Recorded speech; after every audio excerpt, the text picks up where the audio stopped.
Okay. Can you recollect the chronology first?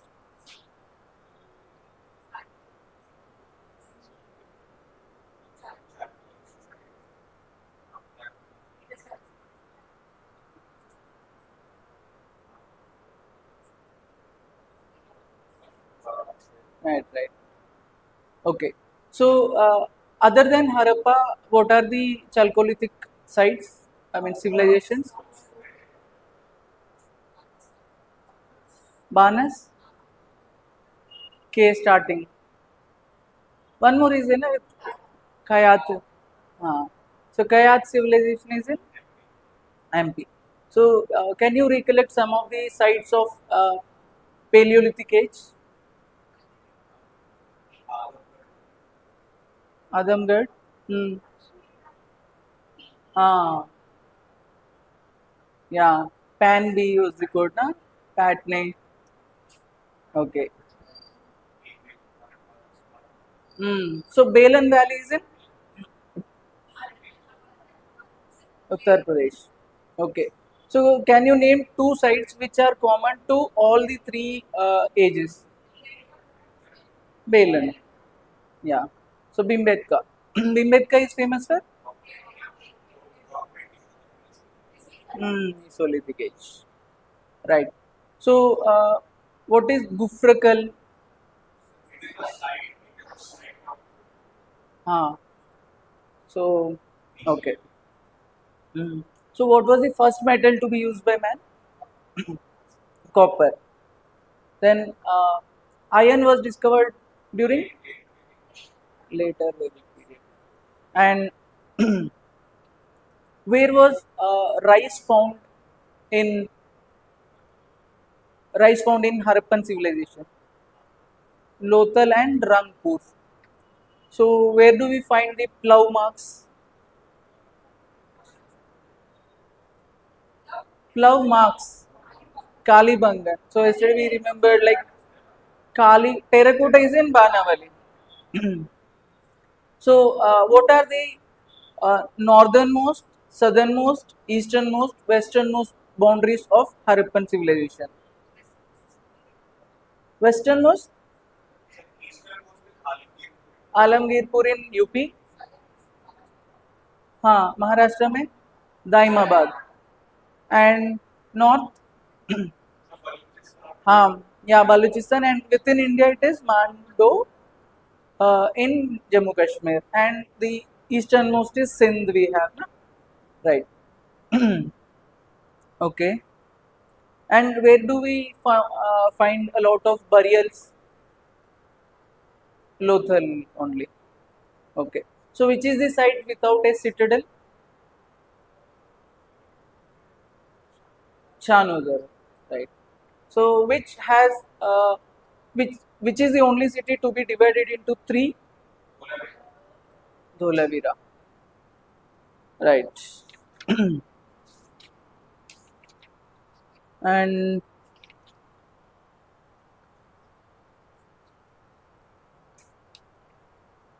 so can you tell some of the findings from Mohenjo-daro?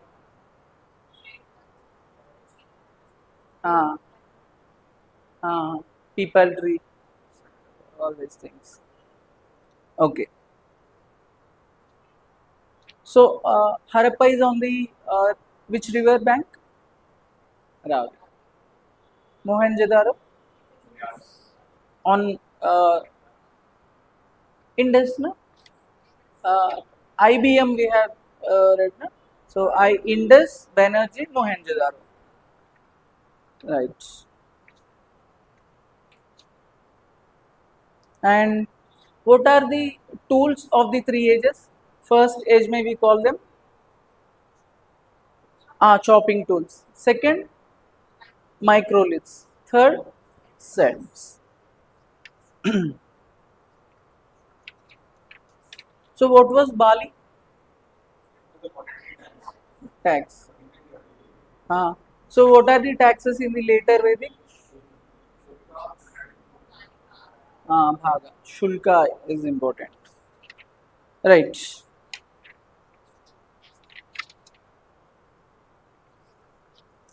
So, what kind of weapons we find of the Harappan people? Defensive, not offensive. Mm.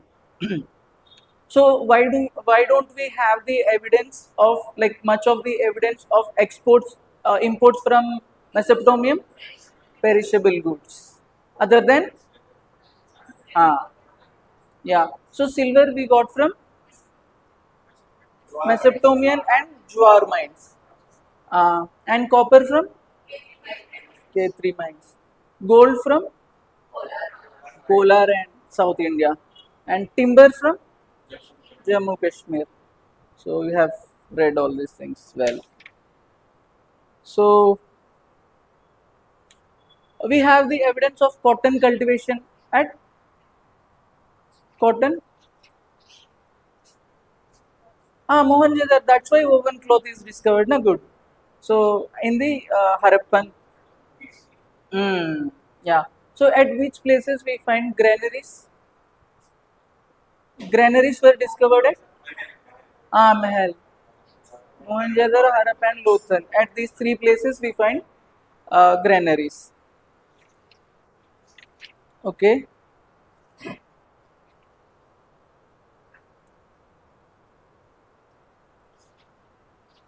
Other than that,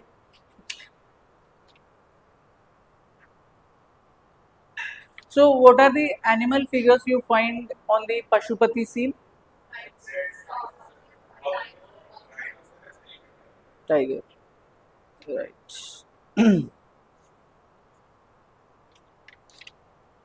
Okay.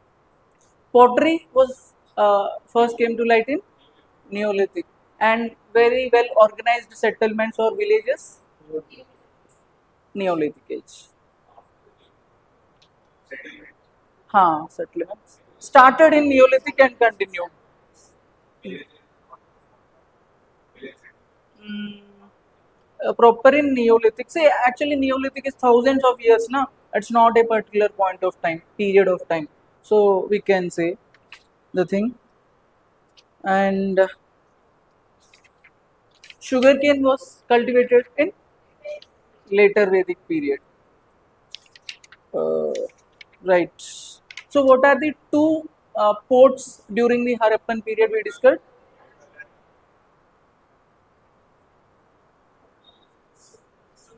Sittagan.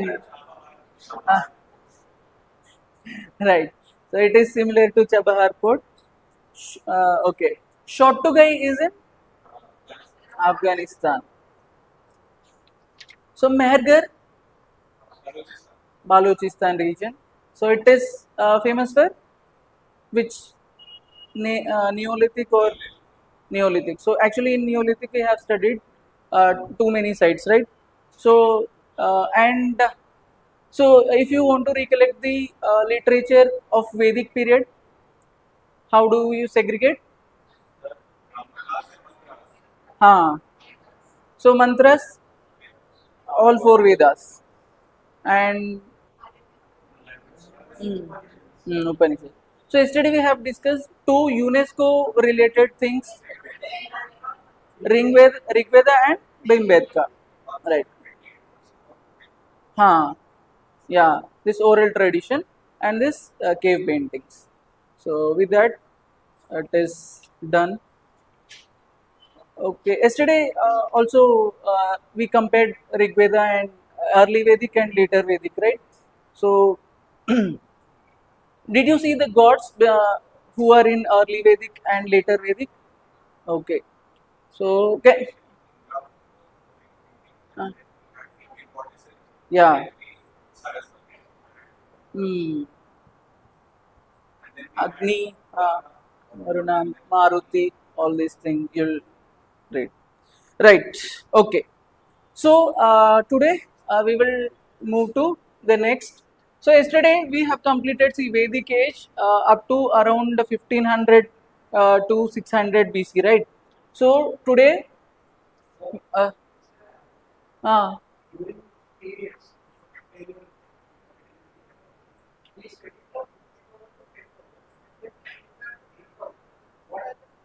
Yeah, yeah. See, actually, there are lot of what to say gray areas. Like, see, these things also we got with very difficulty. So even these are there with a lot of excavations and archaeological evidences and all. So there are lots of phases where we don't have any evidence during that period. Now you will see while you are seeing even during the for optional people also it is a challenge to see what happened and all. So we have to accept that key that is a dark age where things didn't take place much.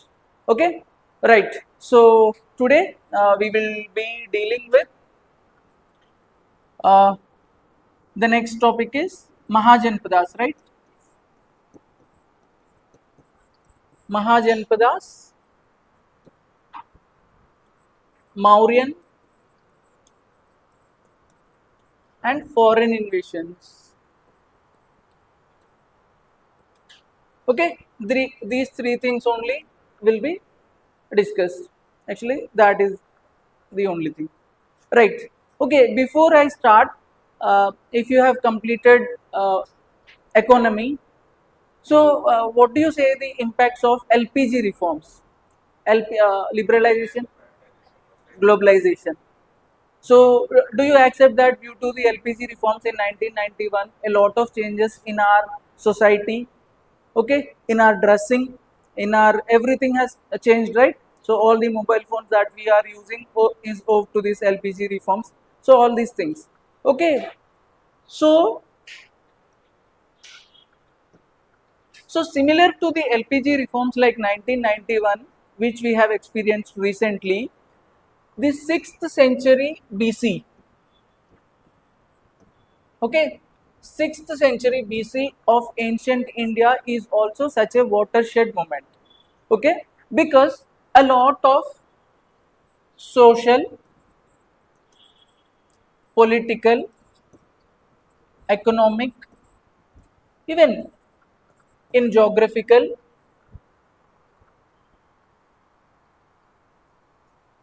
religious. So all these changes has taken place in the 6th century BC. So that is the reason 6th century BC is called period of second urbanization in India. Okay, the first one was IVC, Harappan civilization. The second one is this one. Okay, so now let us see what are the first geographical changes. Okay, so after geographical, if you have to say in geographical changes, what happened is firstly, till now the history, most of the excavations and everything were concentrated in the Indus Valley region. For the first time, it shifted to Gangetic Basin. Okay, Gangetic Basin. Okay, and secondly, we have yesterday discussed that slowly. See, there are cities in the IVC civilization also, but are we experiencing them now? No, they are a matter of past which we do not have. But then, in the 6th century BC, slowly, because yesterday I have told you the link also now, because of the discovery of iron, what happened is this nomadic person have started settling at one place and started cultivating agriculture, and because of iron this agriculture was surplus production took place, and this surplus production led to formation of cities. So a lot of cities which we actually see in 2026 also. Okay, Varanasi, Ujjain, Avanti, this Kasi, Takshila, Champa, Anga, Vaishali, all these things which we are experiencing today also, they are there in that form only. See, if you have visited Varanasi, the streets and all are so narrow, so depicting that these even not even in ADs, in BC itself they are constructed. Such an old ancient cities came up during the 6th century BC. So this is one of the geographical changes that you will see. Okay. Now coming to political changes is one thing which we have to which we will be discussing this thing in detail. Okay. So we will discuss first social changes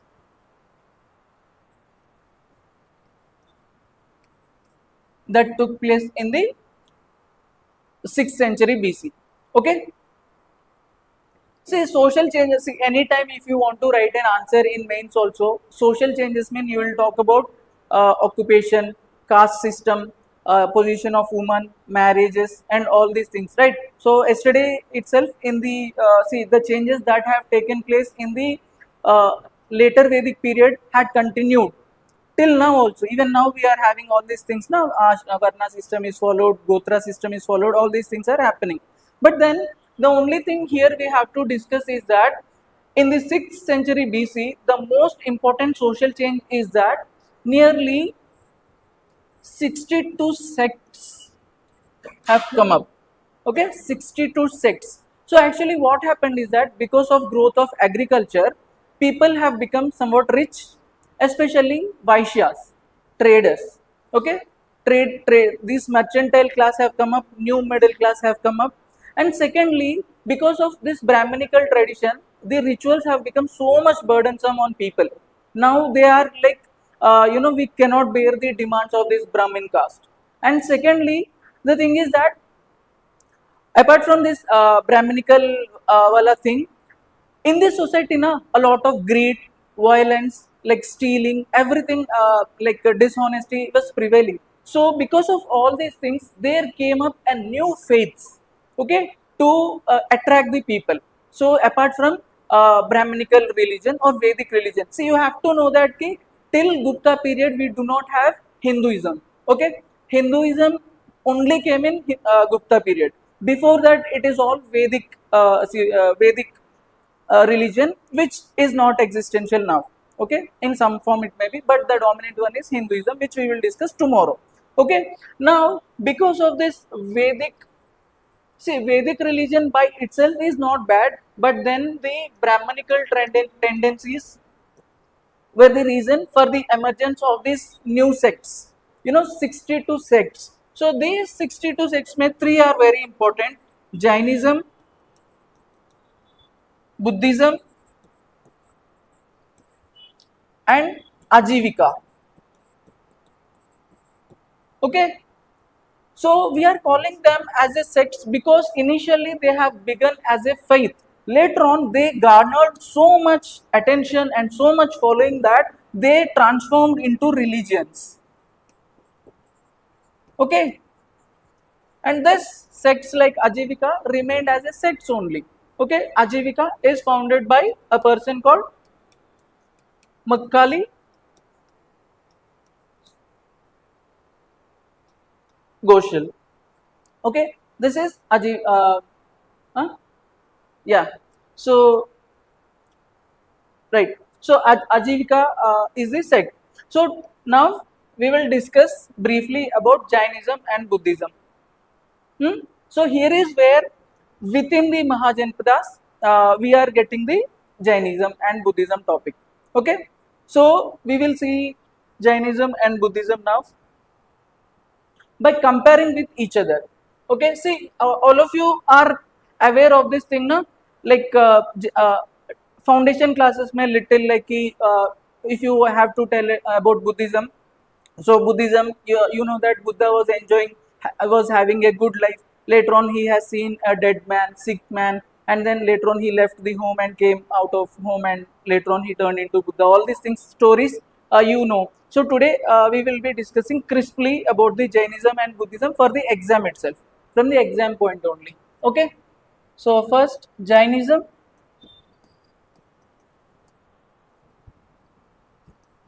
Buddhism. Okay. So actually these things are not mentioned in your book. It is good if you note down also. Okay. So Jainism was founded by, actually there are 24 Tirthankaras. So there is a debate that the founder was Rishabhnath. Okay. But then some texts argue that even Vardhaman Mahavir also is a founder. Okay. But then here it is only Buddha. Okay, Buddha. So this one, actually Vardhaman Mahavir was born in 599 BC, 566 BC. Okay, which means Jainism, Vardhaman Mahavir was elder. Okay. Secondly, Vardhaman Mahavir, he was born in India only, Vaishali. Buddha was born in Lumbini, in Nepal. Okay, in Nepal.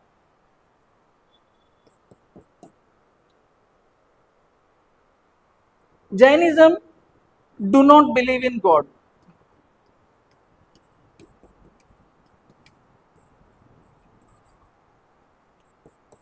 Buddhism neither rejected nor accepted. Okay, so nothing much, neither nor. So nothing. Okay. Now let us come to the main philosophy of Jainism and Buddhism. Okay, what is the goal of Jainism? Goal of Jainism is two things you have to remember. Okay, I'll write here. Jainism, Buddhism. So goal of Jainism is nirvana and purification of soul.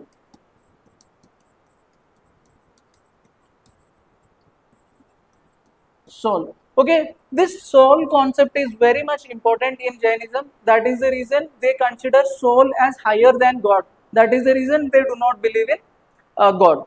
Okay, this thing. Dukkha nirvana. The goal of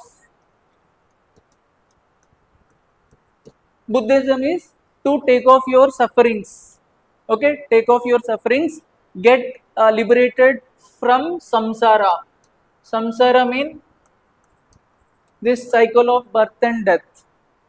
Okay, so this is like in many books this is not mentioned. Please, this is remember this very clearly. These are the two goals of Jainism and Buddhism. Okay, now how you have to achieve these goals? So Buddha wants you to believe in some philosophy called Arya Satya. Okay, Arya Satya. Arya Satya means four noble truths. Four noble truths. So what are these four noble truths is, the first one is that sufferings are everywhere and sufferings have a reason. Sufferings can be cured, and the way to cure these sufferings is Ashtangika Marga. Okay, this fourth truth is very important. Okay, so sufferings are everywhere, sufferings have reason, sufferings can be cured. The way to do this is Ashtangika Marga.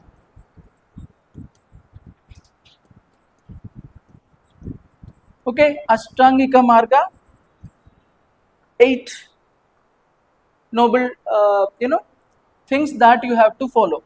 So in Ashtangika Marga, what are the eight? You can remember this way. They have right meditation, okay, right observation, right determination, mindfulness,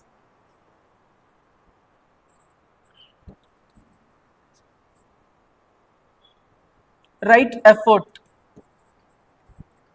right action, right livelihood, right speech.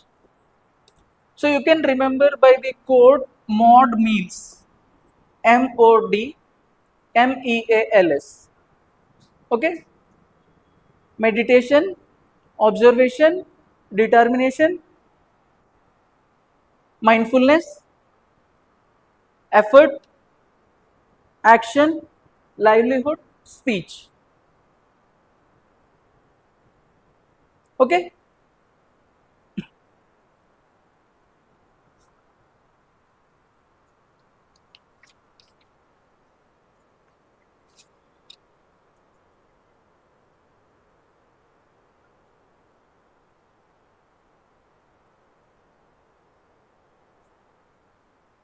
Okay?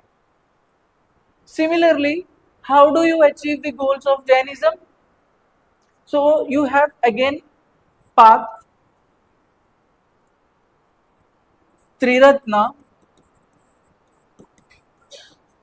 and follow Panch Mahavrata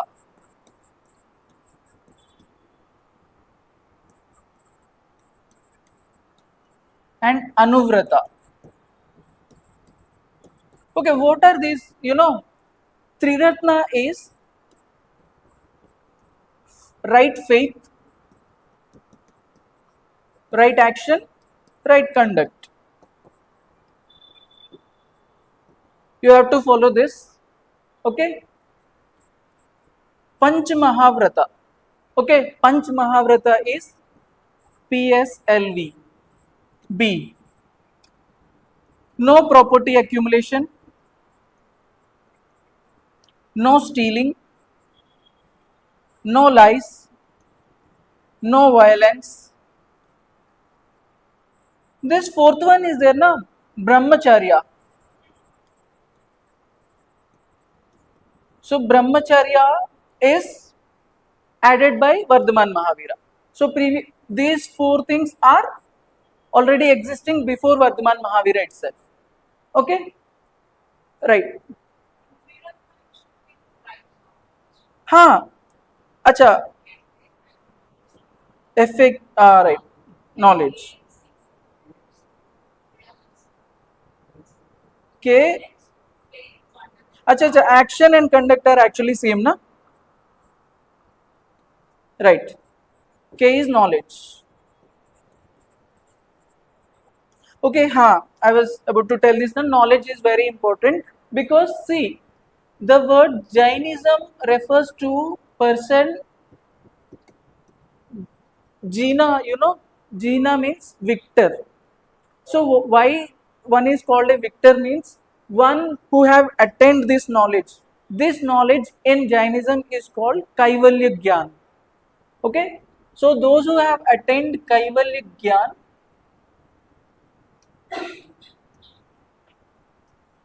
will become a Jain. Okay. So that is the reason this knowledge is important. Okay.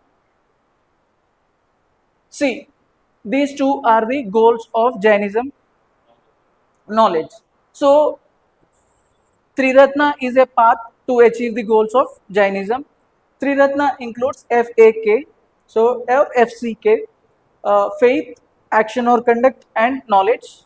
Okay, so the knowledge part is very important in this because if someone has attained this knowledge only, then they will be called a Jain. So Jina, the word itself is a victor. Victor means they have conqueror. So conquered by attaining this Kaivalya Gyan. Got it, na? Right. Okay, this is there na concept called Anuvrata. These two are the one which is for great people. Those who like are very much see who can follow all these things. Can you tell without telling lies? We cannot live only. We cannot like knowledge gaining always reading the scriptures and all this we cannot do this. So Anuvrata is something for the lay followers of Jainism. Okay, for ordinary followers of Jainism, we have Anuvrata. So these are just simple, norms that are to be taken care of and followed. Right?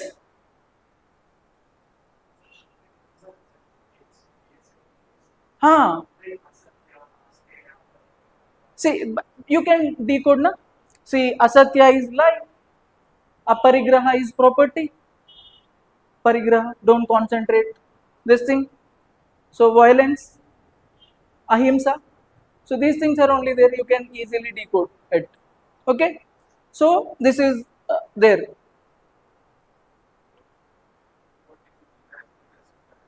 So kaivalya gyan is the ultimate knowledge that has to be attained in the Jainism. Okay, so you have to conquer the senses and give off all your like desires, and then ultimate gyan about the life, about knowledge. Okay, so this thing I want to repeat once again and make it very clear. So the goal of Buddhism is so dukkha nirvaran and liberation from samsara. Okay, curing the sufferings, and then liberation from death and birth cycle. So this karma and all should not be there. So this is the Buddhism. So for to achieve these goals, what they have to do, they have to believe in Arya Satya. So Arya Satya is first one, there are sufferings cured. Ashtangika Marga. Ashtangika Marga is 8 noble principles. So that we have discussed. So this is how you will attain the goals of Buddhism. Similarly, goals of Jainism, nirvana and purification of soul. So how you will reach these things? Panchamahavrata. And this Anuvrata is for ordinary followers. Uh, Anuvrata is for lay followers of Jainism. Na? No, see, normal conduct that can be changed accordingly. So just fast on some days. These kind of liberal principles only are there. Liberal. Okay, the stringent one is called Sallekna, fasting to death. So that is also by these people only. So you might have seen this in Shravan Belgula in Karnataka. So even today, you find the Digambra saints, Jain saints, who all their life they will be plucking their they do not have this you know this concept na, taking lot of pain and sufferings. So they all the hair also they remove by hand only. Okay, and then finally they go to deathbed by fasting. So actually Chandragupta Maurya, the founder of Magadh Empire, was said to have performed this Salekna and died. Okay, so this is one thing. Okay, so now you are clear with the goals of Jainism and Buddhism and how to reach them, right? Okay, still some things are there. So Jainism has taught the extreme penance, extreme methods. That is the reason it do not have much of the followers. Okay, and Buddha is total awesome middle path. Okay, middle path of Buddha. So this extreme form is, for example, is Sallekna. Okay, in their literature they have promoted Prakrit language. Buddhism has popularized Pali language. Okay,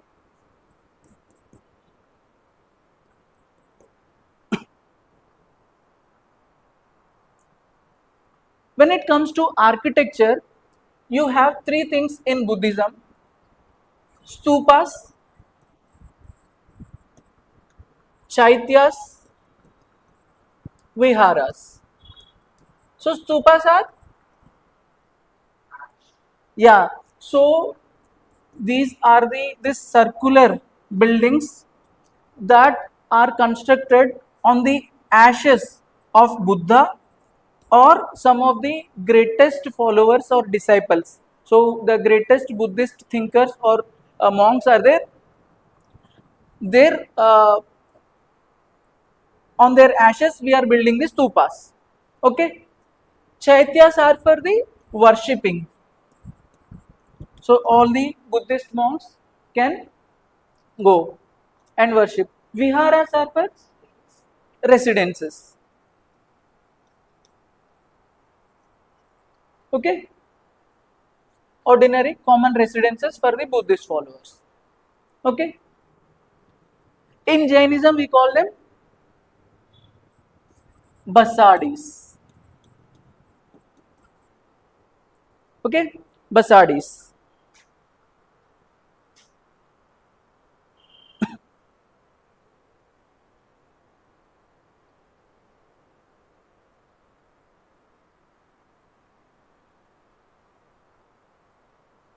Okay, see, Jain literature,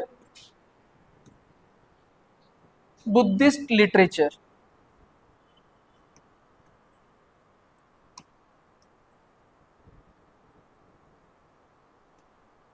Okay, so the Buddhist literature can be divided into two, canonical and non-canonical.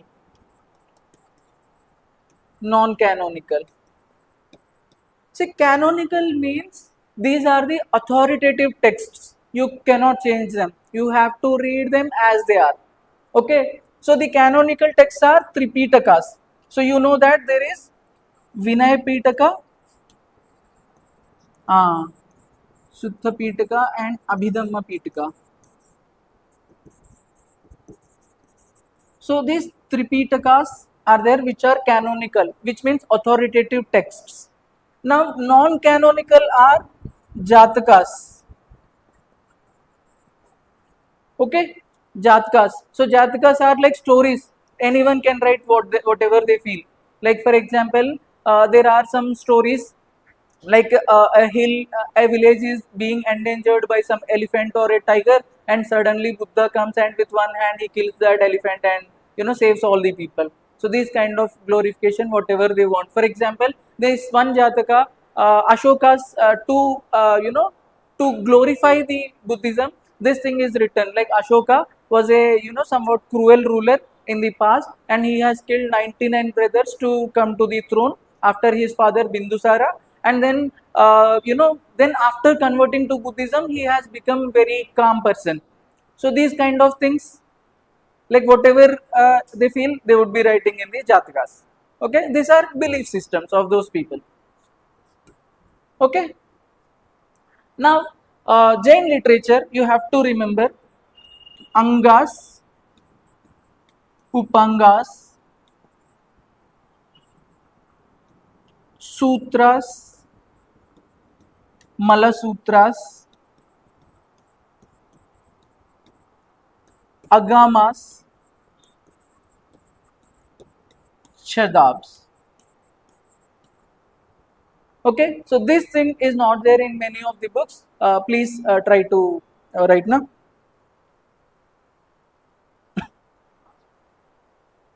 Chadabs, Chedabs.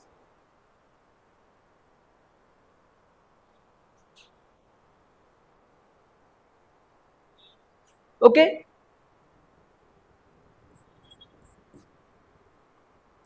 now the monks of Buddhism are called bhikkhus,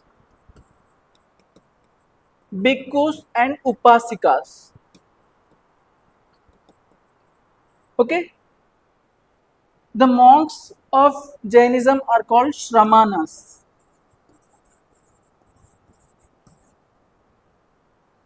Okay, Shramanas, Jain.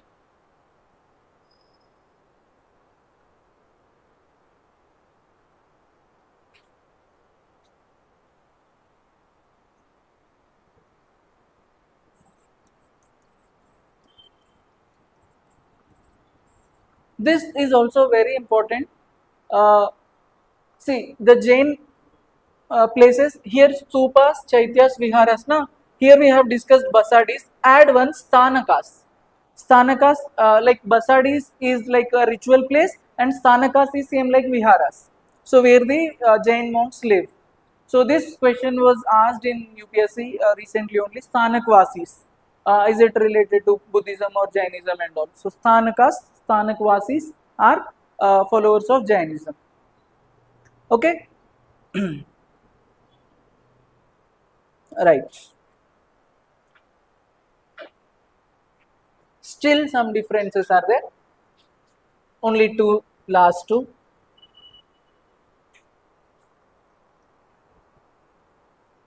Okay, Jain councils. So Jain councils, there are two Jain councils only. First one is at Pataliputra, Vaishali. Okay, Pataliputra, Vaishali. We have four Buddhist councils.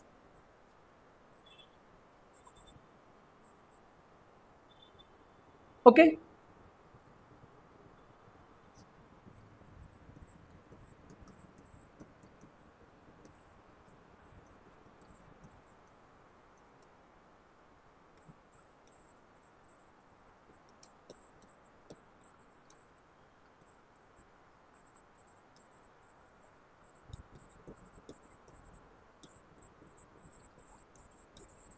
so these four have taken place. First one is in Rajgir, Vaishali, Pataliputra, Kundalwan or Kashmir. So you can remember by code Ravi Paka. Okay, Ravi Paka. Under the kings,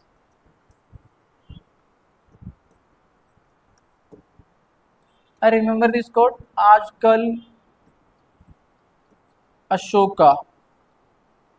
Okay, Ajata Shatru,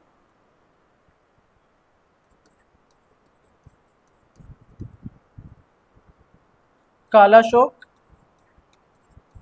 Ashoka, Kanishka.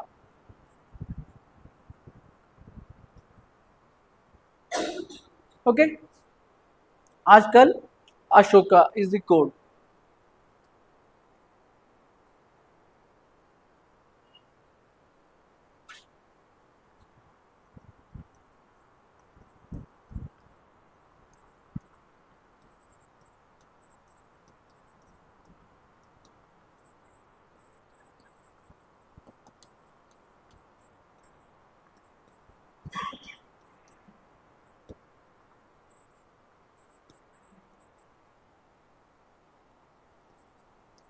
Okay, so similarly, these councils are headed by four Buddhist thinkers or monks.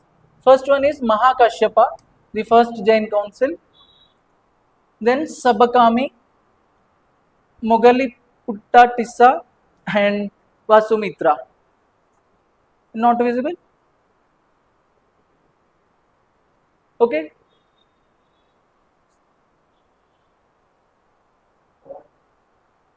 Third one, Tissa, Vasumitra. Vasumitra.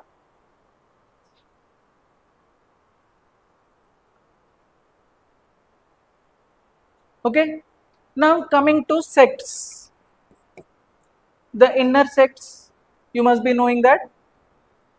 Sects in Jainism, Digambar and Shvetambars. So actually, you know the story behind this. The story is that like this. See, initially all these monks were in the region of this Pataliputra and Vaishali, which is North India, na? So there the head was Chulabhadra. Later on, what happened is that a famine has occurred, and some of the people under a person called Bhadrabahu, they have shifted to South India. Now, after the famine is over, these people came back to North India again. That time there was a disagreement between the existing people and these migrants, and later on they did not allow these people to mingle with them. So finally, they formed a different sect entirely itself. When these people, the North May, the Shvetambars. So Shvetambars decided that they would be wearing the white clothes. These Digambars decided that they would not even wear any clothes. So these are like they do not wear the clothes itself. Digambar sects, which is mostly common in South India, especially in Karnataka region. Okay, so Shvetambars, so Digambars under Bhadra Bahura and Stula Bhadra. Okay, this thing. Similarly, the sects are there in Buddhism also. You know the sects? Hinayana, Sangikas. Yeah, we will discuss that one. See, there are two broad sects.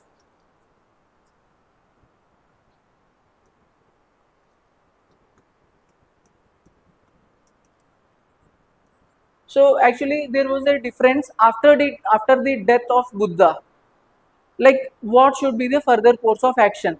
Some people were telling that we should treat Buddha as a god, okay, and then we have to what to say, make idols and then propagate the religion. But then there are some followers who tells that no, Buddha is not a god, he is an enlightener. Okay, the name Buddha itself refers to enlightenment. Okay, so that is the reason we should not treat him as a god. Instead, his philosophy should be propagated. Okay, so these people who believe Buddha as god are called Mahayanas.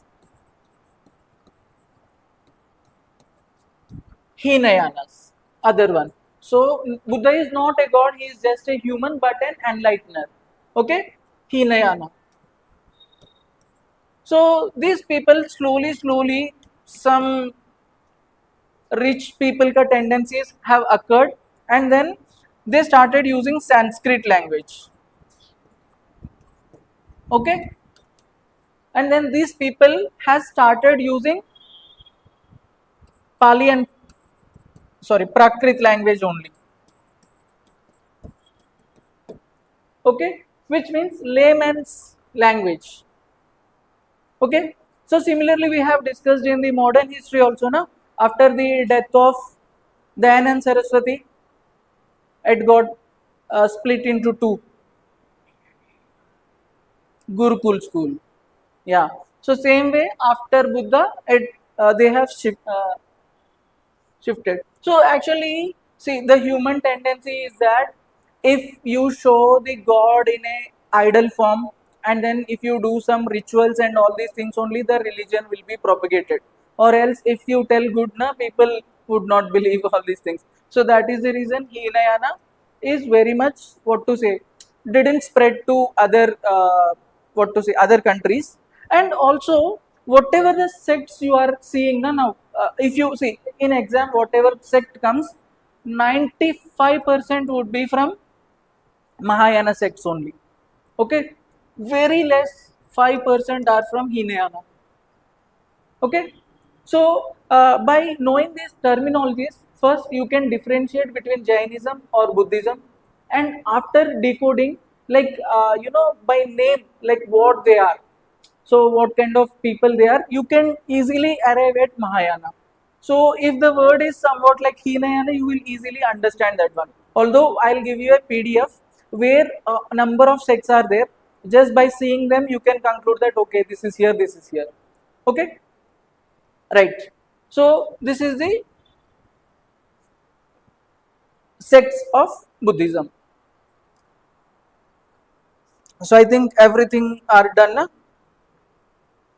So we have seen almost 20 differences between Jainism and Buddhism. Okay, I want to add something to Buddhism.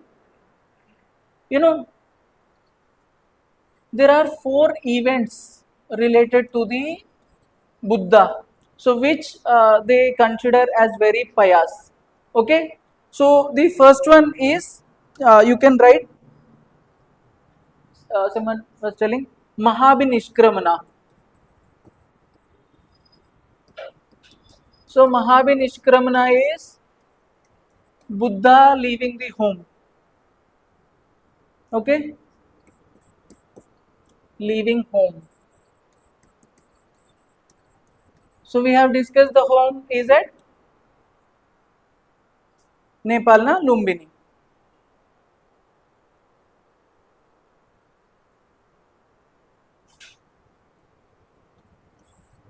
Nirvana is attainment of knowledge.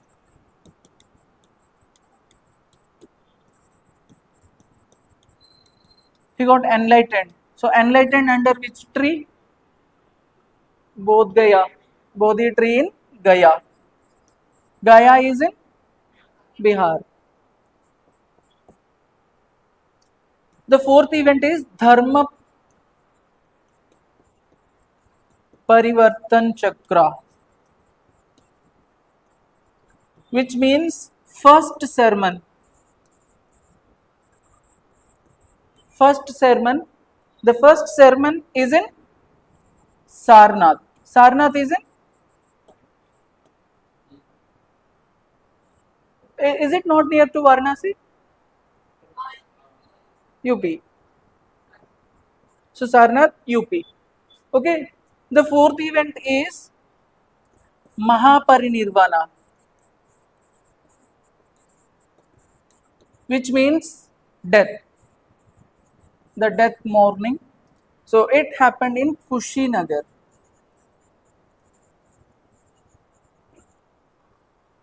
Okay. The four events: Mahabhinishkaramana. Yeah.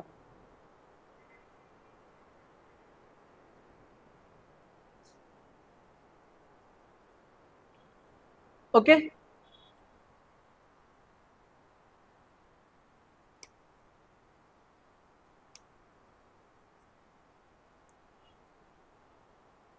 Right. Dharma Parivartan Chakra. So the turning the wheel of the world, which means now because of the sermon of Buddha, the whole world will be reformed. Okay, so this happened in Sarnath, UP. Sarnath is actually part of Varanasi only now. Okay, so it is at the Sarnath, or this emblem is there, na? So actually Ashoka's edicts, Sarnath, four lions, which is India's emblem. You're getting? So at Sarnath, Ashoka has erected a pillar to which four lions are there. After independence, we have adopted that emblem. We have adopted that four lions as the emblem. Right, Sarnath. Right. Also, I want you to remember two books: Lalita Vistara and Mahavastu. Okay, this is for Mahayana. This is for Hinayana. The prime text. Okay. So see, Maha is not for Maha. Okay. You can remember that way.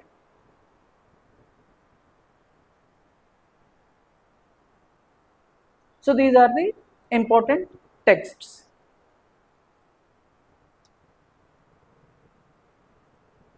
So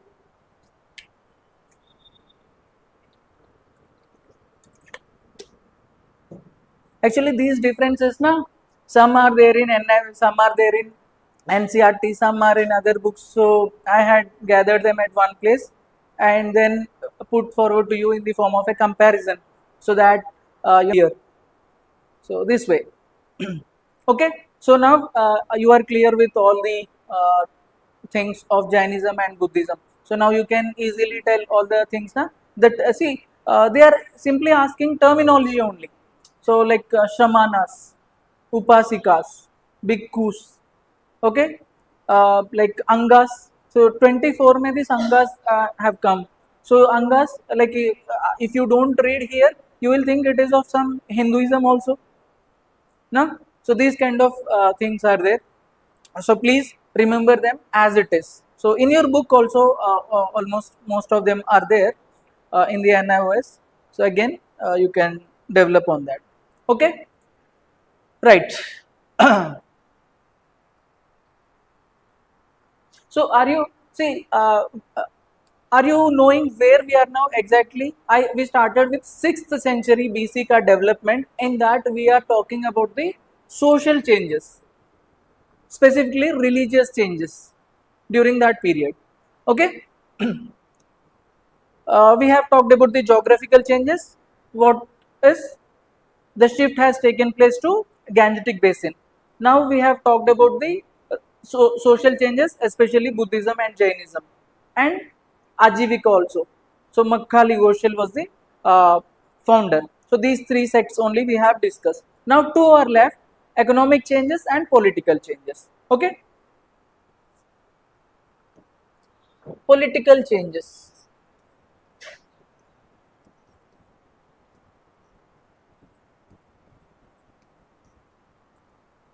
Okay, so yesterday we have left at uh, Vedic age, na? Vedic age, right? So Vedic age, slowly, you know the story. Iron was discovered, agriculture surplus, cities have formed. Now these cities,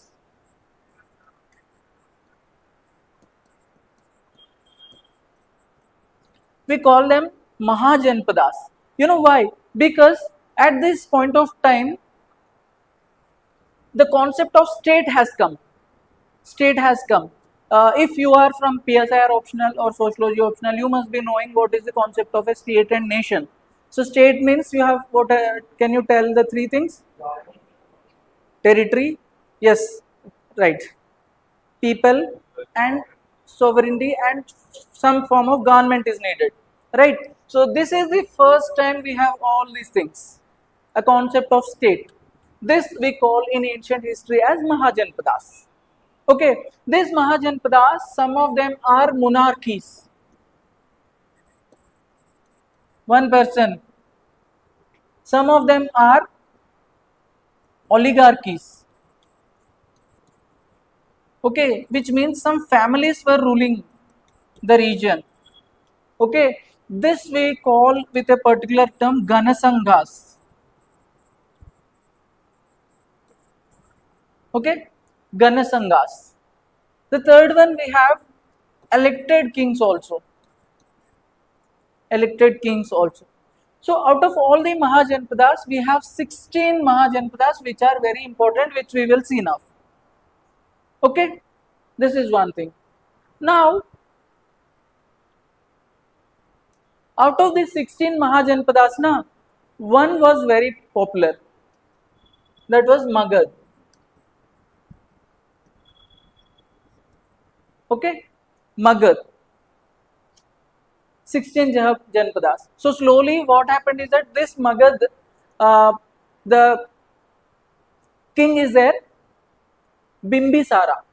So Bimbisara has actually through marriage, through friendship, through alliances, through wars, what he has did is that slowly all other Mahajanpadas he has taken into one. So Magad Empire has formed. Okay, Magad, after that Shishunaga dynasty.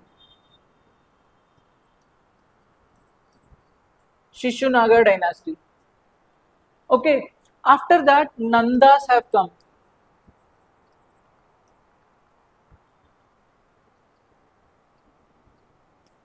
Then Mauryas, then Shungas, then Kanvas. With this, almost in the 6th century BC, one after the other has come. So I want you to remember the chronology also. Okay. So how I remembered is,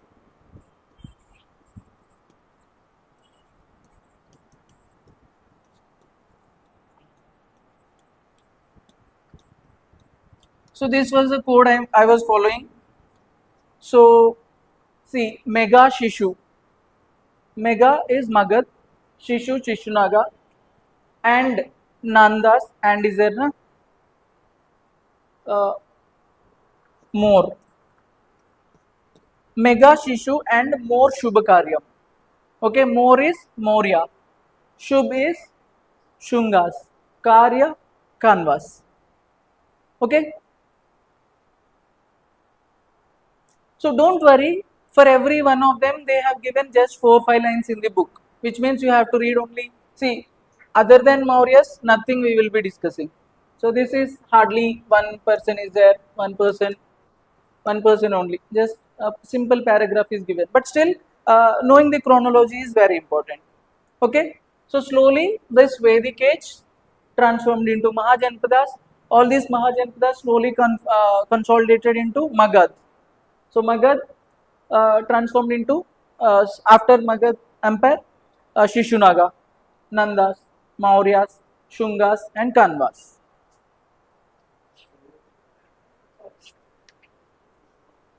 Dynasty. So this is an actually name of a king. Okay, Nandas also dynasty names. So the empire is same and the dynasties were ruling one after the other. Okay, right. Okay, so we will be discussing one point about each one of them. Okay, first coming to Magad Empire.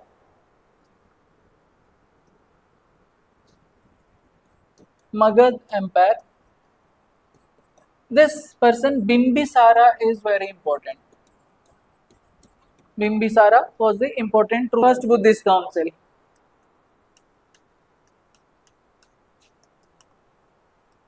Okay, he was succeeded by his son Udayin. Okay, so BAU. Have to remember. So just one thing. So see, by reading these things, what will happen?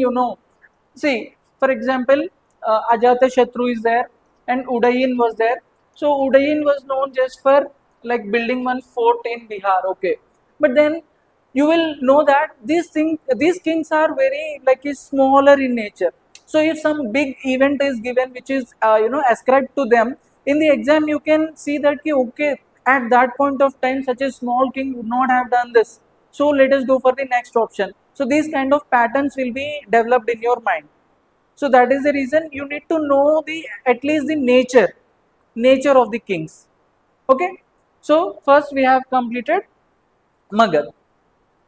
Okay, that's it. Regarding Magad Empire, nothing else is given in your book. Okay. Now Shishunaga, na? After Magad we have Shishunaga. So in Shishunaga, the only important king was Kalashoka. So Kalashoka we have read it. Second Buddhist council.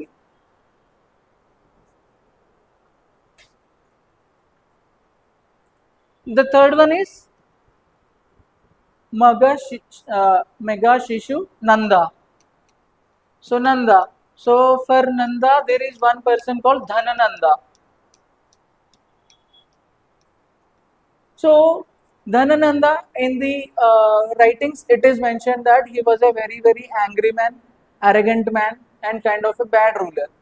Okay, so but very important from Nanda's perspective. So you can know that. See, for example, by knowing these kind of things, if you have if an option is given that Dhanananda was a follower of Buddhism and preached ahimsa, these kind of things you can eliminate, na?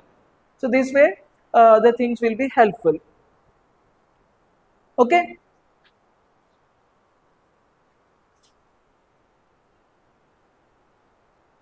Right. So we should move to fourth kingdom. This is Mauryana.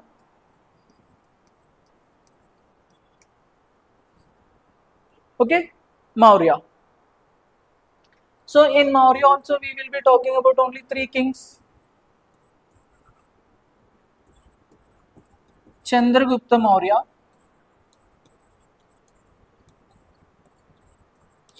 Chandragupta Maurya, Bindusara. See, that was Bimbisara. This is Bindusara. So Bindi, right? Ashoka, right? Okay. So this Gupta doesn't mean that Gupta Empire. Okay, Chandragupta Maurya. This has nothing to do with the Gupta Empire. This is just a name which is in the Mauryan Empire. So this Chandragupta Maurya is very important because it is in his reign that Kautilya was there, na? Kautilya has written Arthashastra. Okay, and during the Sinis, has come to India and he has Megasthenes Indica. Okay. And then Chandragupta Maurya is known to be follower of, I told you, he performed Saligna and died, which means, so he propagated kind of Jainism.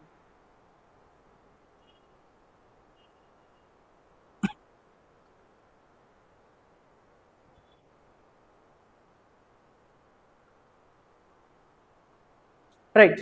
So this is what about Chandragupta Maurya. Now, see, Bindusara, we do not have much information. The only thing we need to remember is he is father of Ashoka. Okay, that's it. Now we will be talking about Ashoka in detail. Okay.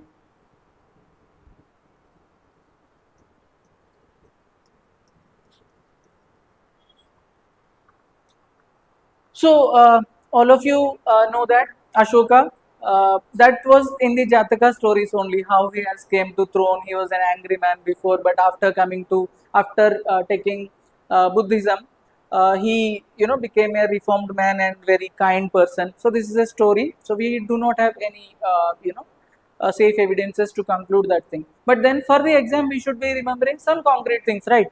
So we'll start. So Ashoka was the first king in almost world history to follow this path of peace and ahimsa in the name of Dhamma. Okay, Dhamma. He was such a tolerant person that though being a follower of Buddhism, he did not emphasize on forceful conversion. This Dhamma was taken from the idle and very good tenets from all the existing what to say good things of the world sects. Okay, so all like honesty, no cruelty towards elders, towards the animals. You should respect every sect, Buddhists, Jains, Brahmins, everyone. Secularism, so all these things were included in the Dhamma. In fact, he had, uh, you know, Dhamma Mahamattas. So it is kind of brigade or some people who would foresee the adoption of Dhamma. So if someone has, violated this Dhamma, then these people will take care of. Okay, these things were there. So Dhamma is a very important concept when it comes to Ashoka. Okay. So other than that, Ashoka, Ashoka is very famous for the art and culture. So art and architecture. See, we have evidences of 44 edicts, pillar edicts. So he built lot of stupas. So there were three stupas actually, which we will be seeing now, which are actually built on the real ashes of Buddha. Okay, he has like he worked so much upon to gather the ashes of the Buddha, and then he has constructed three stupas, which we will be seeing now. Okay, so you have to know that this pillar edicts and rock edicts are there. So these rock edicts are minor rock edicts and major rock edicts. Okay, so pillar or rock edicts. You know what is the reason for this pillar and rock edicts? See, these were a way of communication to his subjects, to the citizens. So in all these pillar and rock edicts, this Dhamma message was there. Okay, so this was happening. So this pillar have some unique features. All the pillars are circular. All the pillars are monolithic. Means build, they are shaped from single stone, and all these are from sand, using sandstone. Okay, sandstone. So this You have to remember MSC. Monolithic, from sandstone, and circular in nature.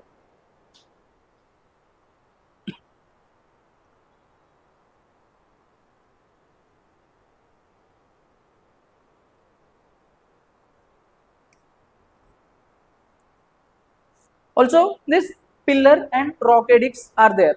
So these rock edicts also, na, the major rock edicts we find in the place where this Ashoka was near to. See, Ashoka was having his capital city in Pataliputra, Patna, Bihar, which means most of the major edicts will be focused in and around that place, na. And minor edicts will be in far off places. So if you see the map in the book, you can see that Ashoka was ruling even the parts of Afghanistan also, that Takshila and all. Okay, so actually Ashoka has divided his kingdom into five states. He was ruling from Patna. Okay, okay. This region was having Takshila. Okay, this region was having, these are the capital cities, capital of that state, Suvarnagiri. So there is a place in Odisha, Tosali.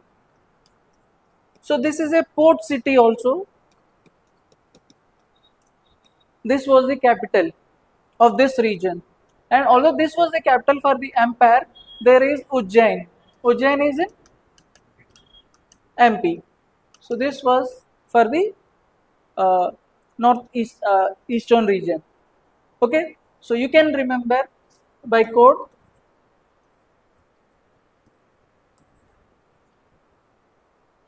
PUTS, Pataliputra, Ujjain, Takshila, Tosali, Suvarnagiri. So Tosali is in Odisha, Takshila is in like that period Gandhara region, so which means Afghanistan region, Suvarnagiri, Karnataka region, Maharashtra Karnataka border.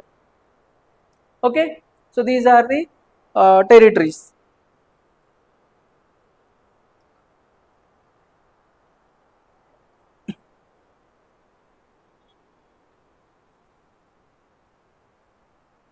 Done? Right. This is there in your book although. Okay, here in the art and architecture along with edicts stupas, I want to add one few more things. There is a palace in Kumrahar in Bihar. So this was constructed of wood, and you know the remains are seen even today. So this Kumrahar palace was an important art and architectural feature of the Mauryan Empire. And then there is Lomas Rishi caves. Lomas Rishi caves, a place called Barabar Hills in Bihar. Okay, so these caves are dug actually for the settlement of Buddhists. Okay, so these caves are also like they are not from this place in Mauryan. So it is very important to know that these all these places are in the Mauryan Empire. Okay, got.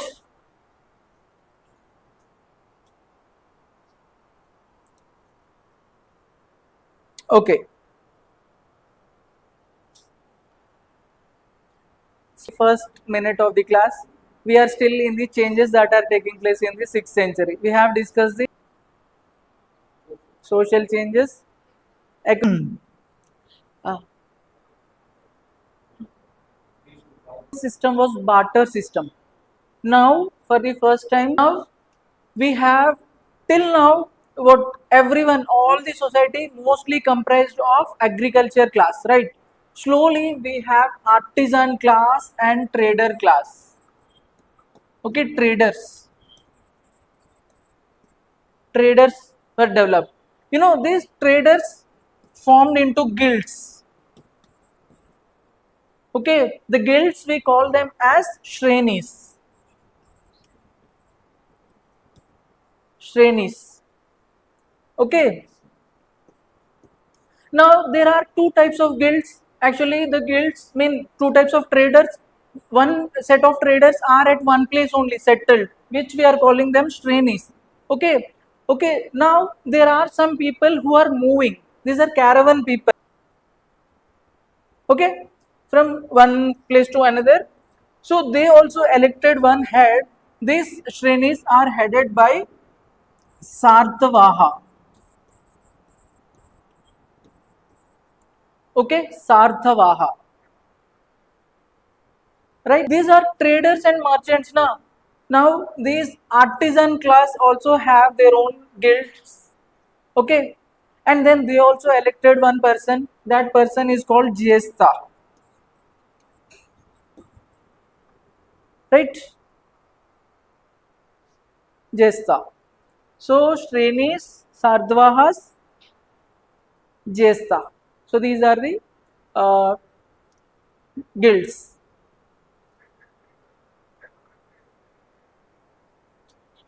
What? Yeah, different organization. Yeah. Huh. So Shrenis we apply only to the static group. So Sarthapuram means he takes care of the fort inside wala things. There is one important person called Sita Dhyaksha. So Sita Dhyaksha is for agriculture. He takes care of the irrigation, manure, like kind of natural fertilizers, canal systems, and how much tax estimation. Everything was taken care of by Sita Dhyaksha, which means the agriculture department is headed by. So these kind of systems have come up. Okay, this is internal trade. Okay, for the external trade, you like although these are there, don't worry in the book. Okay, this is very important. For the external trade mean mostly it will be okay. Sorry, here I have to tell one thing. In the internal trade, we have two trade routes also. Okay, two trade routes. Their name is Uttar Pada and Dakshin Pada.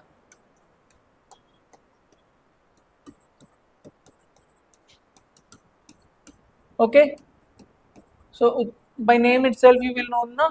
Uttar Pada means connecting that northern region from Afghanistan to West Bengal presently, and then Dakshin Pada is to South India. Okay, by name itself you will decipher. But then if you don't know this thing, what is Uttar Pada, Dakshin Pada, and if four options are given, you can mark anything. Okay, these are the trade routes. Okay, right.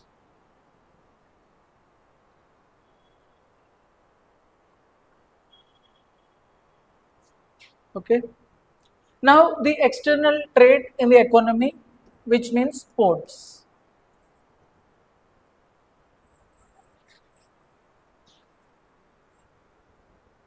Map is not good. Okay, so in Gujarat we have a port called Broch. Okay, Broch. Maharashtra, Supara. Okay, and another one is Kalyani, and another one is Chaul. These three are very important ancient ports. In Kerala, we have Mujris. Okay, Kerala. In Tamil Nadu, we have Arikamedu. In Odisha, we have just now we have discussed na Tusali, and this very important one in Bengal, Tamralipti. So these are the important ancient ports. Tamralipti. Okay, so these are there, right?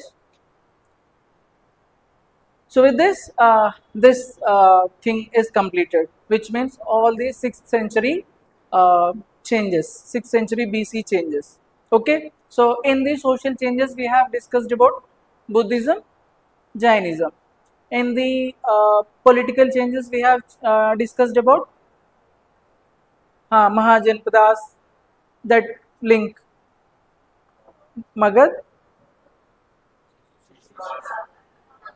Nanda, Maurya, Shungas. What did you say? Pungas. Okay, Pushas. Yeah, yeah. That is, we will come. Right. Okay. And canvas. Right. So these things are there in the political changes. Okay. So there, and the economic changes may guilds and all these things. Uh, huh? Coins, ministries, ports, trade routes,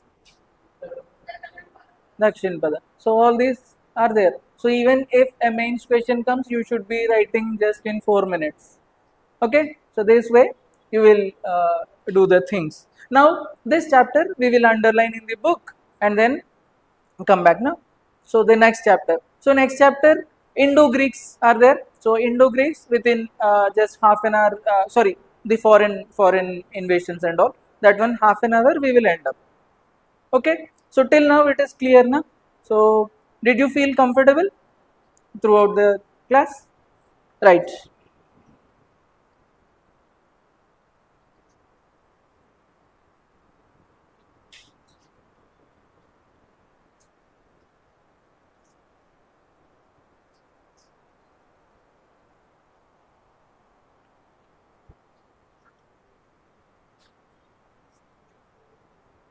Oh.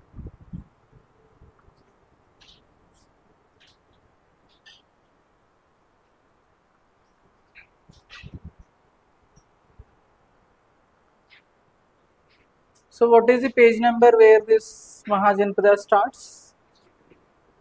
Oh.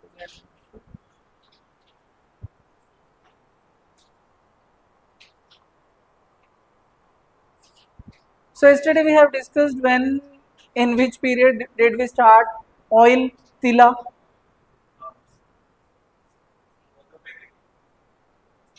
Later Vedic period, right? Tila was the oil.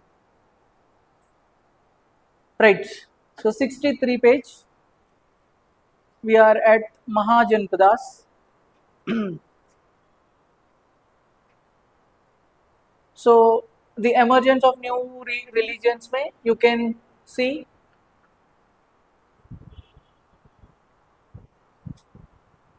Western UP and Eastern UP, all these things.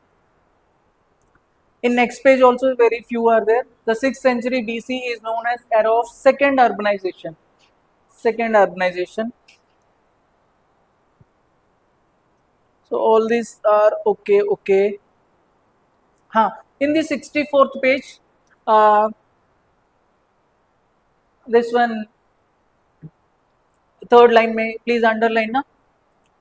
More than 62 sects and philosophies were there. Ajivika Makkali Goshal.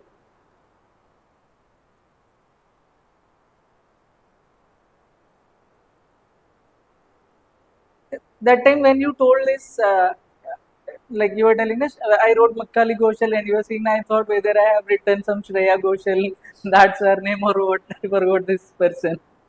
So it is true only Goshal. Okay, right.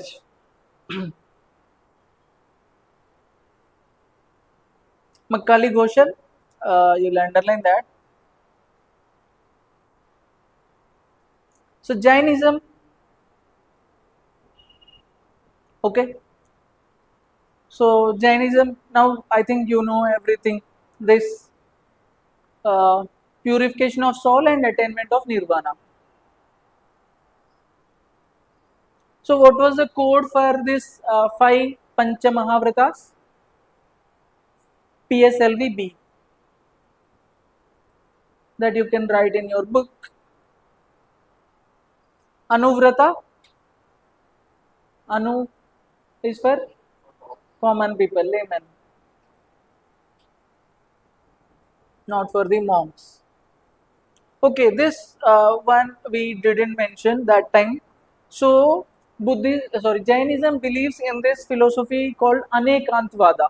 So, Anekantvada is like truth can be gained from many ways. So, there is no single path. So, whatever you tell, it has some implication and meaning. So, that is the reason this, you know, why they have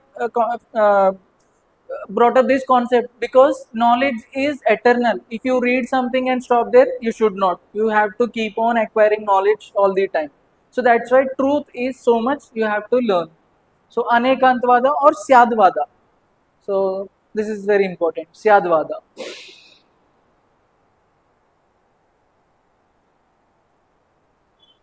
Okay. So Prakrit.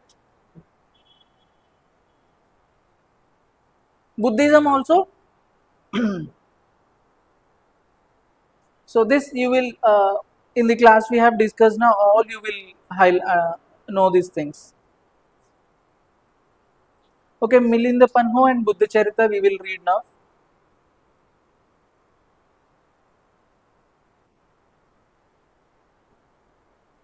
Okay. Huh.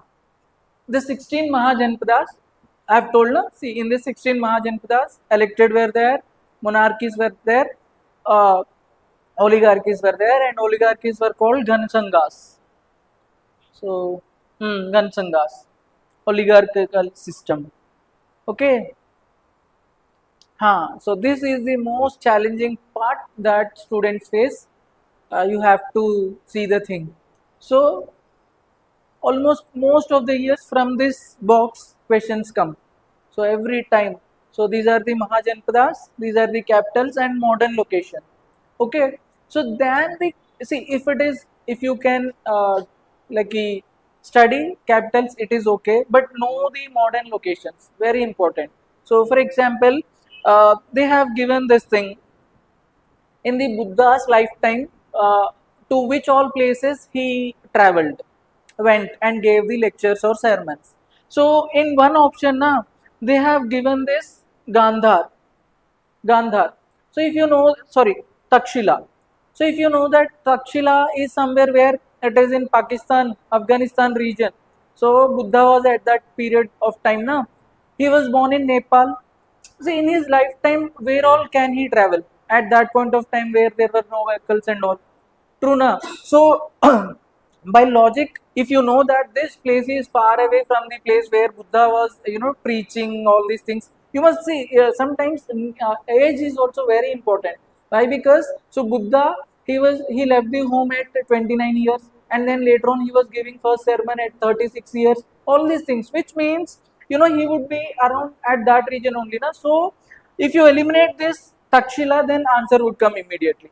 So because in no book it is mentioned where he went, nowhere it is mentioned. Just through application of mind, you have to arrive at the answer.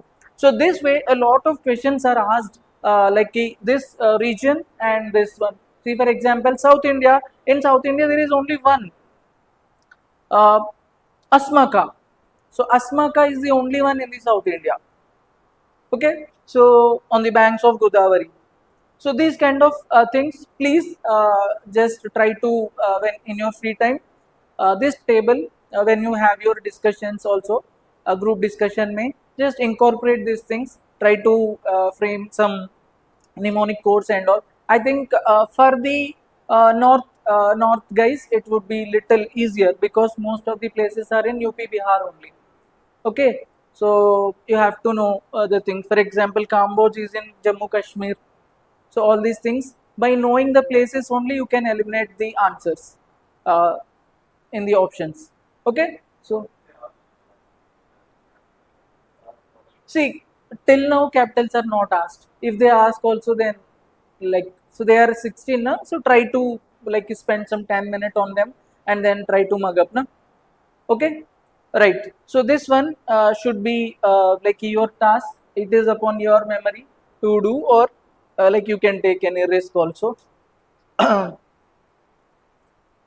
Okay.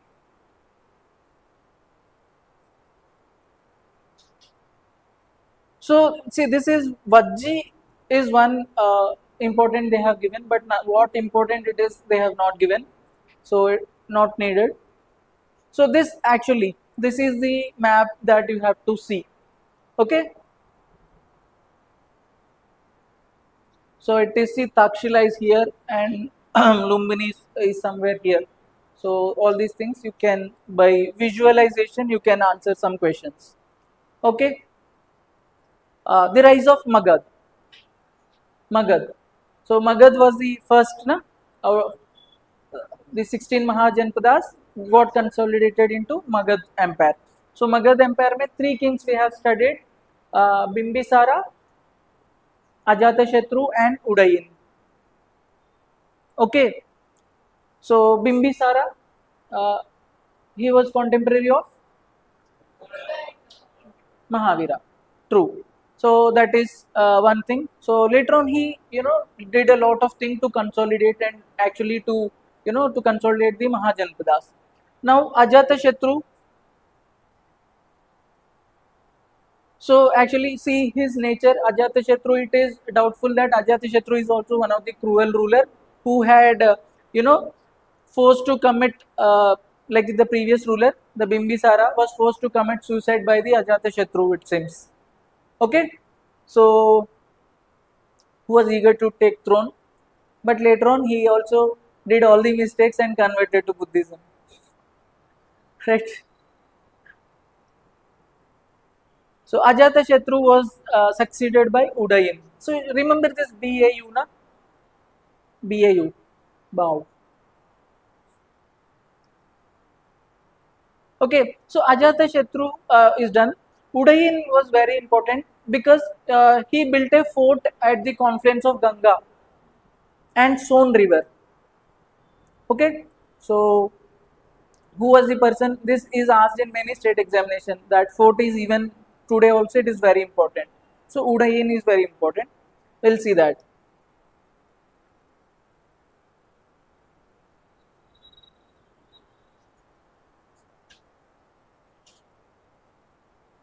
Okay.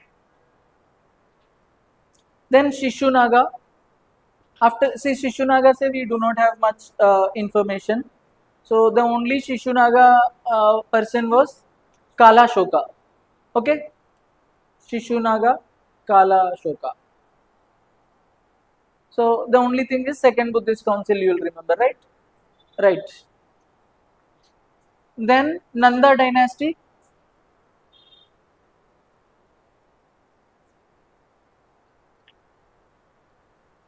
So Nanda dynasty, na, two things you have to remember. One person is uh, Dhan Nanda.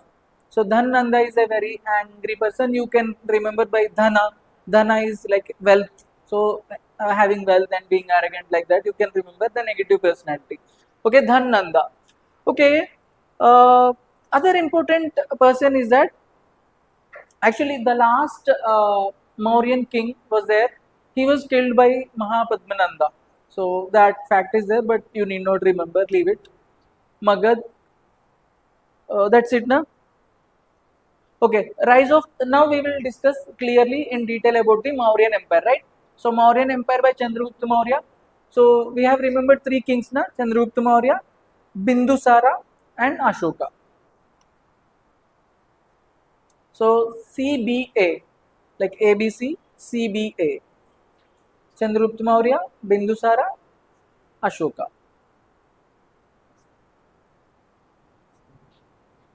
Okay, this is very important. So most of these edicts were composed, mostly they are in Prakrit language and Brahmi script. So PRBR, Prakrit Brahmi.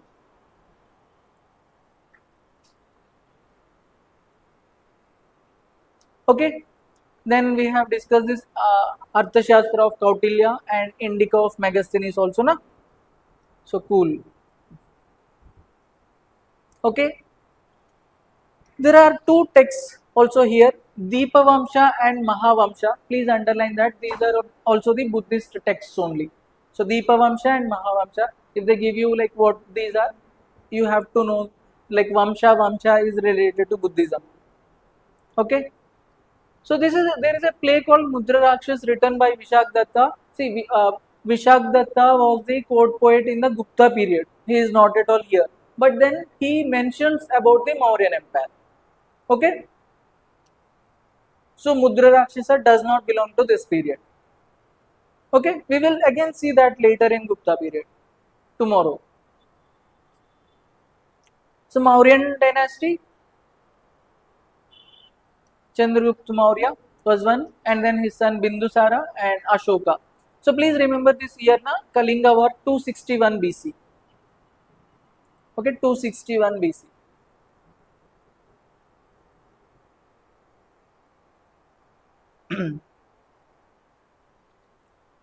So actually this thing na, this place is there called Maski in Karnataka.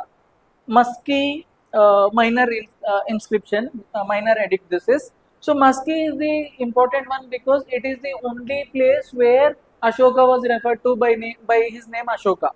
Rest all places, you know what his name is, Devanampa Piyadasi. Okay, so this Maski inscription is very important.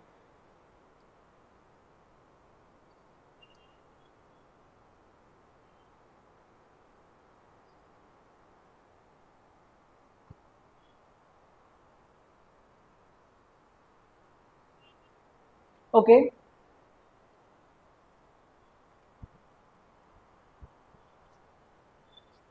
okay.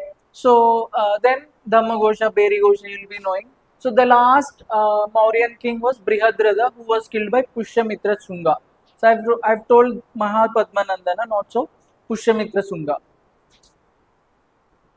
That is not much needed.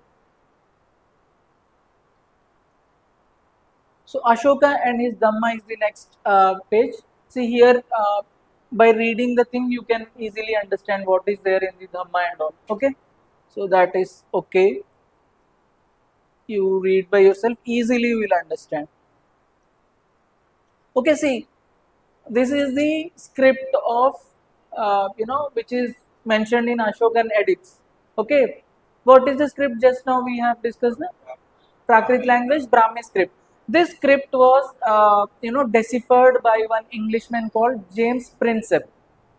Okay, James Prinsep has deciphered this and had provided now whatever thing we are, this Dhamma, everything we know through this because of the contribution of James Prinsep only.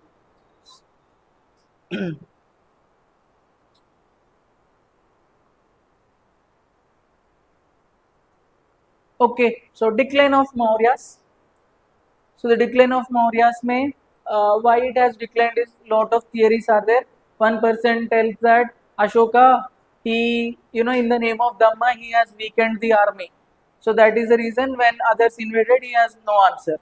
Some people say like this. Second reason is that Ashoka was so compassionate towards this Buddhism and this Brahmanism, and he has donated lot of wealth. So the economy became bankrupt. Then third reason is that after Ashoka, some of the his inheritors, okay, successors are weak. Okay, for example, Brihadrada itself, he was weak. So that is the reason easily he can be taken off. These are the reasons. So it is very simple. So decline of Mauryas. Okay, so India under Mauryas, we have seen the Mantri Parishad. Please open page number 76. So Mantri Parishad, for the first time we are seeing, and Amatyas, Mahamatras, Adhyakshas. So these are the administrative terminology that is being used. Officials, Amatyas, Mahamatras, and Adhyakshas. Okay.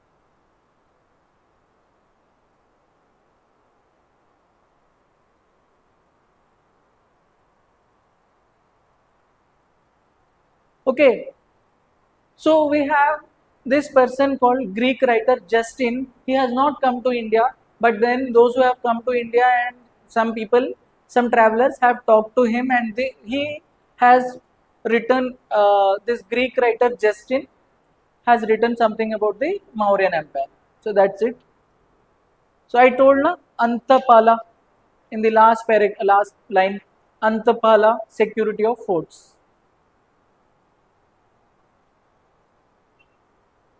So these kind of statements are also important. See, if in the examination, most of the cases were disposed at the village level by the village elders. So if they were telling that key in the Ashokan period or Mauryan Empire, the cases were disposed at the highest level in front of king, it is not so, no? So these kind of things, only by reading the subjective thing you will understand. Okay. So apart from Magadh, I have told na the capitals of 5 regions. PUTS. Pataliputra, Ujjain, Tosali, Takshila, Suvarnagiri. So these are done. So Megasthenes also. So economy, society and art mein. Second line you can see the soldiers were paid in cash. Okay. Also, this is there. Sita Diaksha, Superintendent of Agriculture. So how you'll remember? I remember this agriculture may growing Sitafal. Sitafal, Sita Diaksha, agriculture. You want to add something? Okay. Yeah. I don't know about culture na so much. Mainly mythology I don't know much. Yeah. Right. Sitafal, Sita Diaksha. Right. Here some taxes are given. Please take a look na. Pindakara, Hiranya, Bhaga and Bhoga. So you will easily understand Bhaga and Bhoga are taxes, but then what about this? Pindakara and Hiranya. These are taxes. Pind is land in Hindi. Okay. Hiranya. Huh? For Acha, Hiranya, Aranya. Okay. See, he is getting connected to this thing somehow. So it is good. So you form your own codes and try to remember this Pinda, Kara and Hiranya. So actually in Telugu, na, like in the news channels always they tell that ki taxes to pindestunnaru. The common man is getting stuck with this taxes. So I call Pindaraka is a tax that way. So Hiranya this way. Okay. So these are the important ones.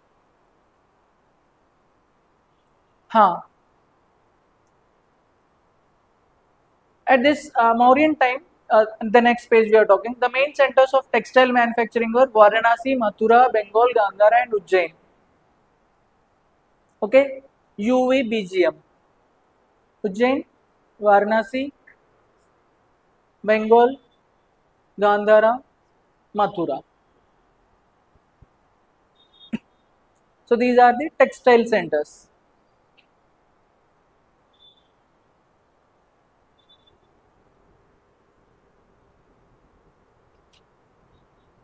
Okay, so Tamralipti is the port we have discussed and Brauch also. Okay, so can you recollect the ports? Brauch, Kalyani, Supara. Tosali is in the east coast. Arikamedu, Mujris. So Mujris is in Kerala, right? So we have discussed these Shrenis also, at least Loha, Dhyaksha, all these things you will be knowing.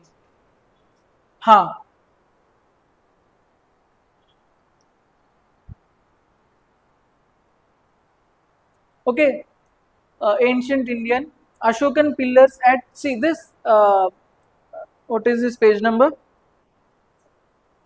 70? 77.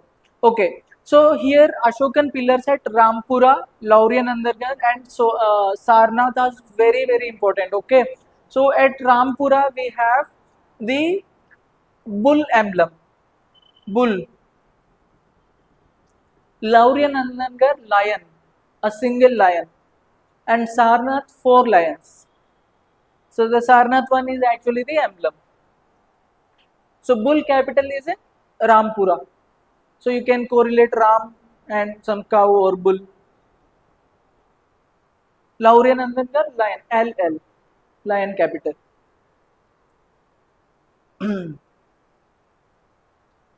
So the rest we have discussed now. The pillars are MSC, monolithic, circular, sandstone. Bara hills, Lomash Rishi caves we have seen, and this Didarganj Yakshi is also there.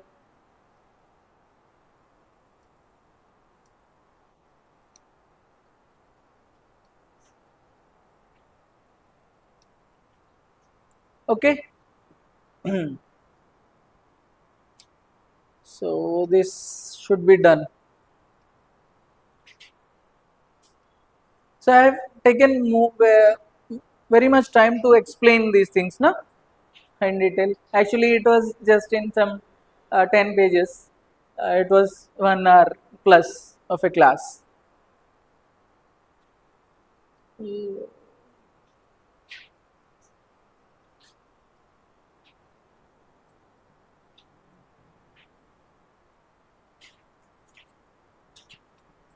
Okay, post-Mauryan development. Okay, just half an hour, it will be done. Hmm? Gupta's tomorrow. If Gupta's is done, then the whole ancient will be done.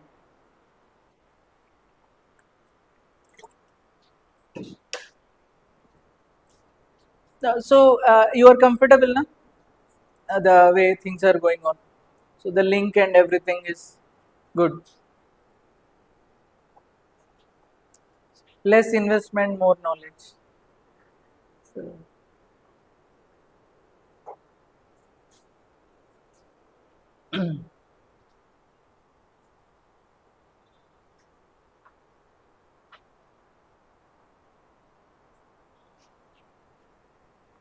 right.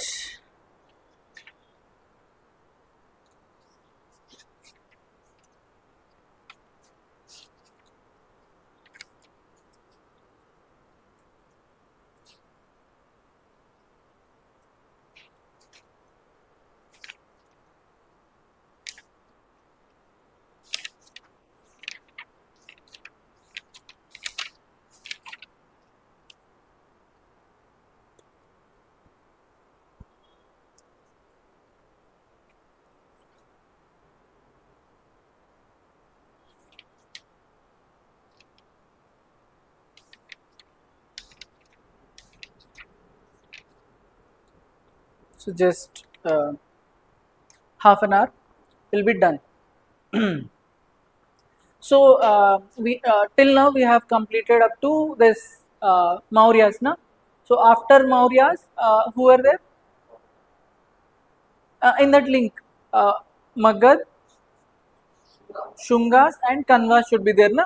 So Shungas and Kanvas are the last, what to say, prominent ancient Indian rulers. Okay, and even they were confined at a very small place. Okay, very small place in the northern India somewhere. So that is why nothing much is important about them. Okay, the only thing we know about the Shungas is this Pushyamitra Shunga has killed the last Mauryan ruler Brihadratha, and then he set up his own empire. So Shunga is there, is not there, is not important. And then Kanva is there. So Kanva also, like, there is only one ruler, Vasudeva. So other than that, nothing is mentioned about them. So those two we will keep aside. So now we should be talking about the post-Mauryan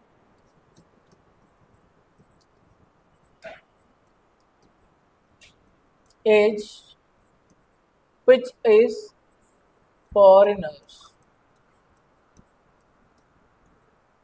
Okay, some foreigners have come to India through the passes. You know the passes were there? Khyber, Bolan, yeah, so all these passes were there. Passes means they are some gateways, entry points for others to come. So Indians were carrying on only trade through these passes, but then they have come here to occupy India only. So to settle their empires. So the beautiful thing is that though they have come from the foreign land, they have come here, adjusted with the local people and did not force or their religion or nothing they have forced. And then what to say, prosperity welfare was taken care of, although for very less period. After this, again the mighty Gupta Empire will come and they will defeat all these people. Okay, so that is there. Now we will be talking about the foreign invasions. Or this is not kind of invasion that the foreign, what can we call it, just coming and settling. So foreign migrants to India. Okay, so that. So here the four people we will be talking about: Bactrians. Okay, Shakas, Parthians, Kushans. Okay, these are the four people. These people, Bactrians, have come from Greek. Okay, Shakas have come from Central Asia. Central Asia means today's Stan countries. Five Stan countries are there, na? Uzbekistan, Kazakhstan, Turkmenistan, all these things. Parthians have come from Iran. Today's Iran. You know that Iran was previously called Persia, na? Right. So Kushans have come from China. Also, this is the order. You have to remember. Huh?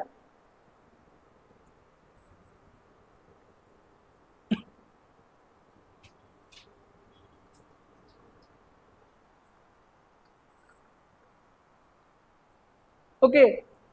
In each place we have only one ruler. Okay, ruler. So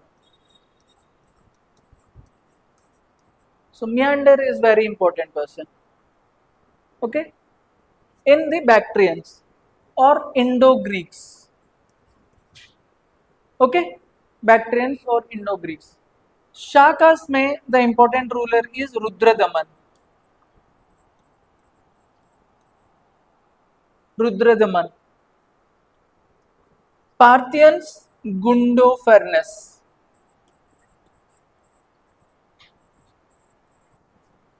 Okay, Kushans. See, there are two rulers, Kajula Cadaphysis and Vain Cadaphysis are there. See, these people have the kind of Chinese names, but then the important ruler was Kanishka. Okay, Kanishka. So Kanishka is the very important ruler that we will study. Right?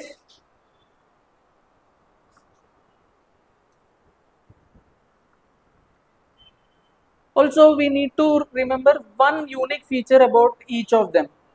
Okay?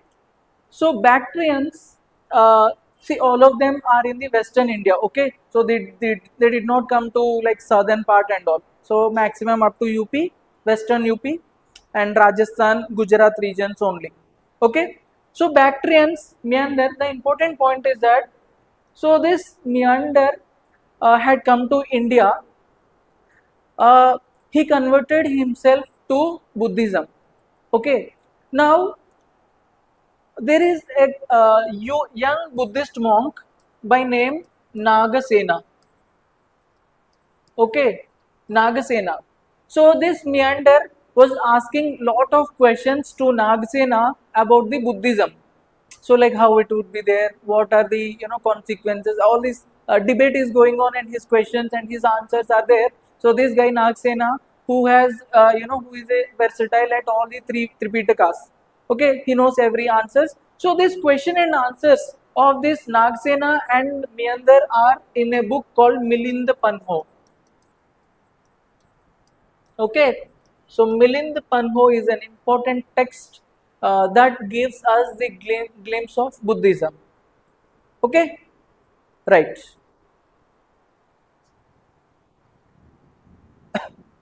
Okay, next Rudradaman also has one unique feature. It is he was in Gujarat region. So in Gujarat, he issued an inscription called uh, Junagadh inscription or Girnar inscription. So Gir is in Gujarat, na?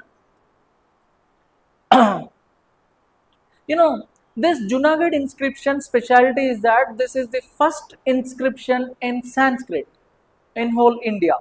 So first Sanskrit inscription is not given by Indian, but then these Shaka rulers, uh, Rudradaman. Got it?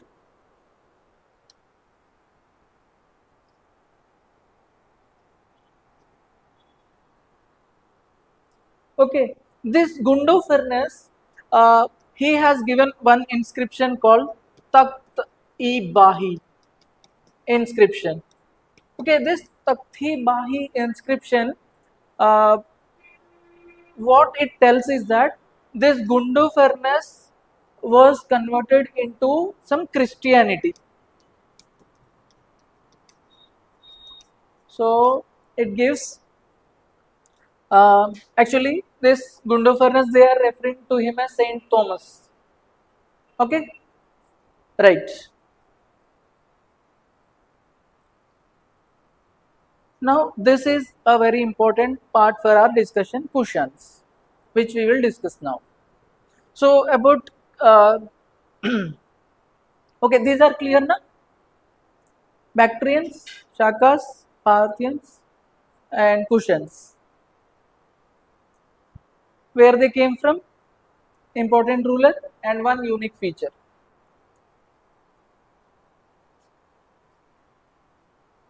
Okay, so about Kushans we will discuss in detail.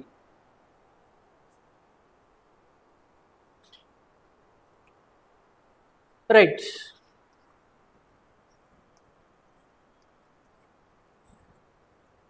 So we are not bothered about the initial two rulers, Cadphises. So the important ruler is Kanishka. You know, the importance of Kanishka rule is that, see, this period 78 AD was the first known year from where we can know a king has been coronated in India. See, till now we have seen many kings, but we don't know when they have succeeded to the throne, when, what happened, and all. So that is a region in this mythology and all these things, Shaka era. So he started a new era called Shaka era. So he belongs to that Shaka tribe. That foreign people are different. This is different. So he started this Shaka era. Kanishka. Okay, this is one point.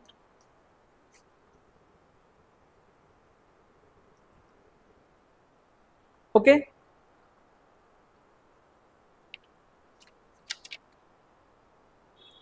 And which Buddhist council we have seen? Fourth Buddhist council. And in fourth Buddhist council, you know what happened? Split of Buddhism into two, Hinayana and Mahayana. Four got split into two. You have to remember this thing. Okay. And he has started in art and architecture. Na, he is very important because of him only today's Gandhara and Mathura art. he gave enormous contribution and support to Gandhara and Mathura art. You know, this Buddha was the first person to be first human to be worshipped as God, that too in the idol form. If there is an idol of a person who is worshipped, then that is Buddha. Okay, so this credit goes to Kanishka. So even Ashoka was not doing this thing. Okay, which means you can conclude he is a follower of Mahayana or Hinayana, Mahayana Buddhism, right? This support to Gandhara and Mathura is very important. Okay, and he constructed the present city of Peshawar. Okay, Peshawar, Pakistan.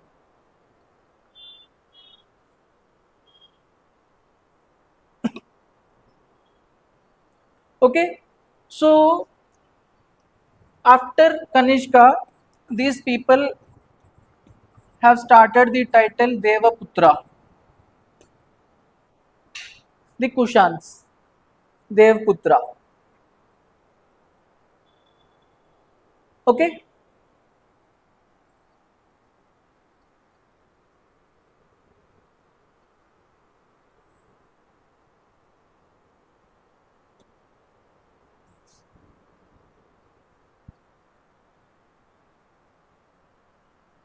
okay, this thing I want you to remember very carefully.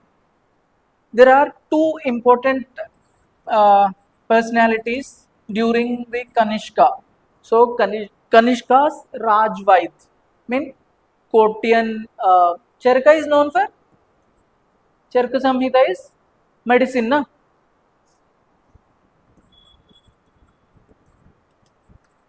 That's it, no? For a medicine. So Charka Samhita.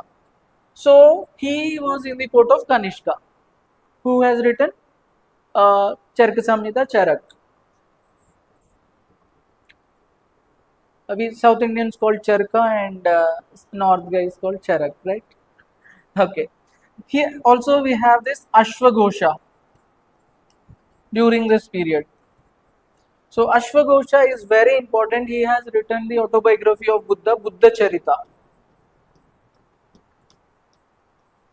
and his other contribution is Soundarananda.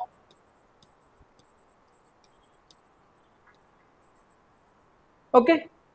So see how many important things Kanishka has done. Okay. Not able to see. Soundarananda is the literature of Ashwagosha. Okay.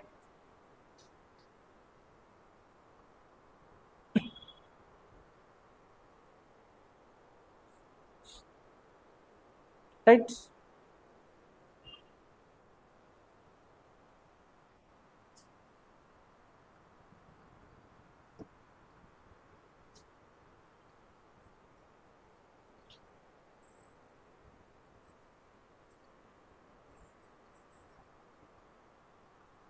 It's not good, no?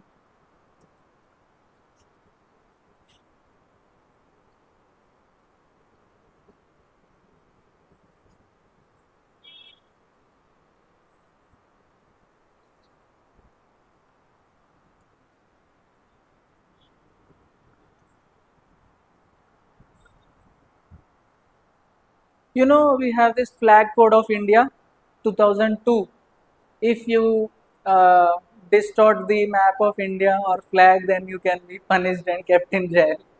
So always the in the official publications, it is only for reference. It is mentioned, okay, or else they'll arrest us also for duplicating this map, right?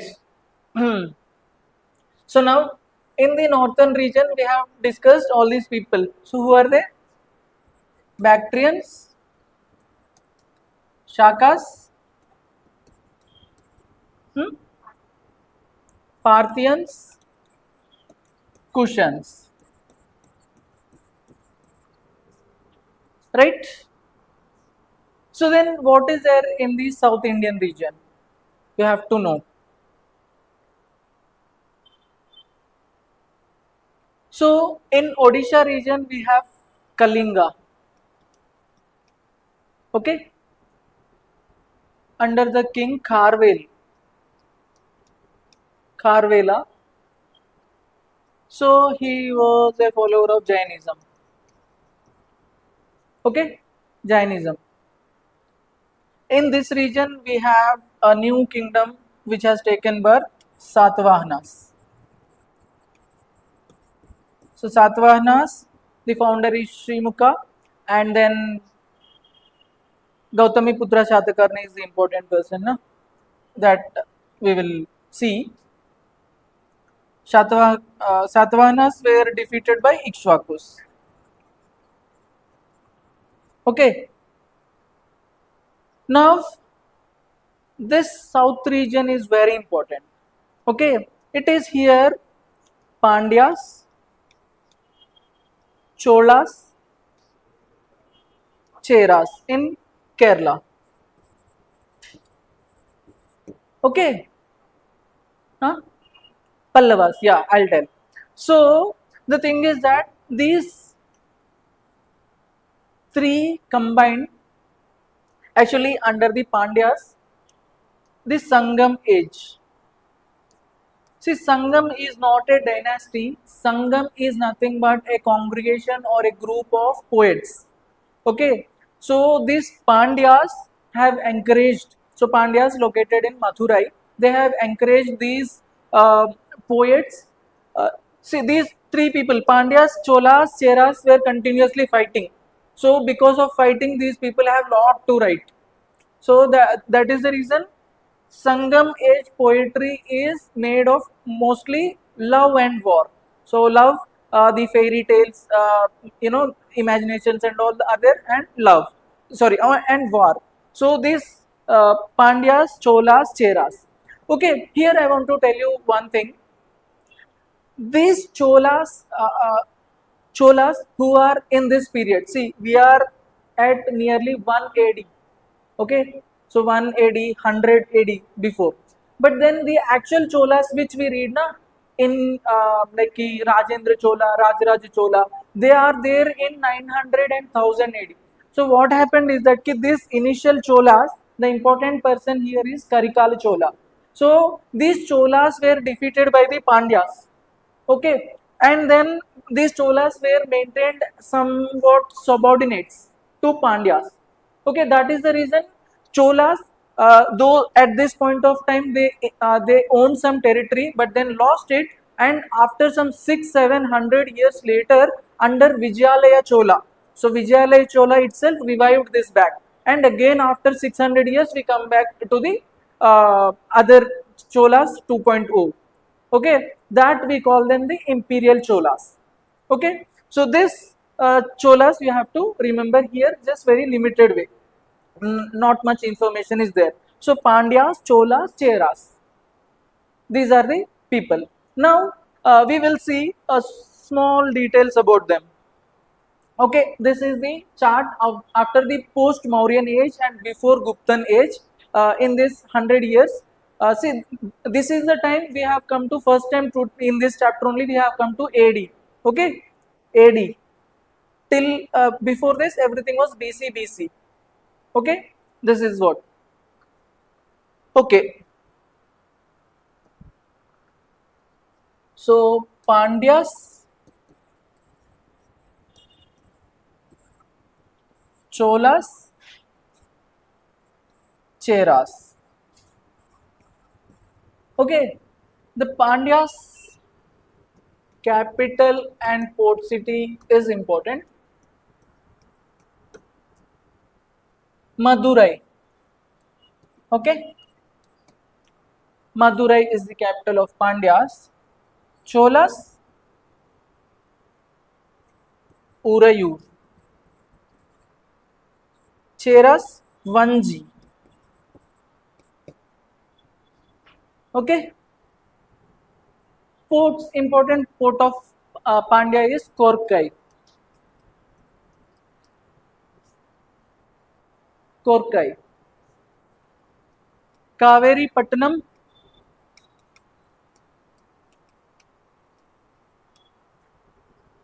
Kaveri Pattanam.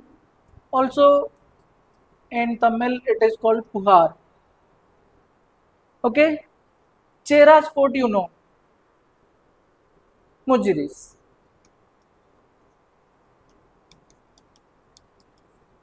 Na? Right.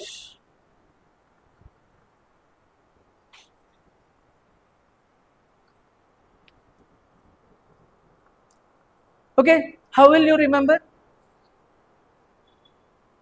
So, for example, Pandyas, Madurai, and Korkai. So, actually, in Telugu, I have remembered this. Pandya Pandu is there. In Telugu, Korkai is breaking it with mouth. Madurai, you have to remember. Okay. See, Cholas, how you will remember is Ola is there now.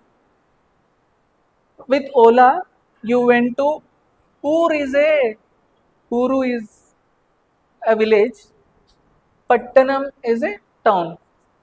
Okay, through Ola you go to a Ur and you go to a Pattan. Okay, Chola, Urayur, Kaveri Patnam. Okay, so Chera Spanji you have to remember. Okay, right. So in Sangam age, we have some 2-3 books which we will underline now. Also, this thing is very important. Next, in art and architecture.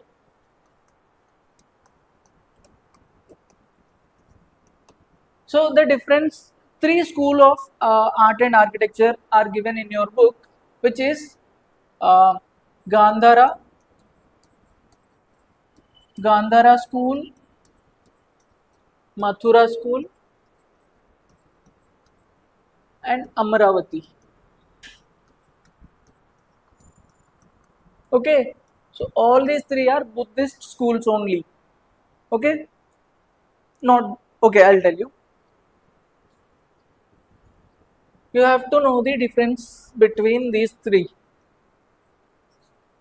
Okay, so Gandhara school was mostly from Takshila. So Gandhara school has, it is the result of this foreigners occupation only. Okay, Kushanas has brought this, Takshila. So it is not indigenous. Okay, not indigenous. Mathura is indigenous North India. Mathura is a place na in UP. This is in South India na, Andhra Pradesh. Right. See, Gandhara was confined mostly to Buddhist depictions only. Okay, they made stupas, statues, everything mostly of Buddha only.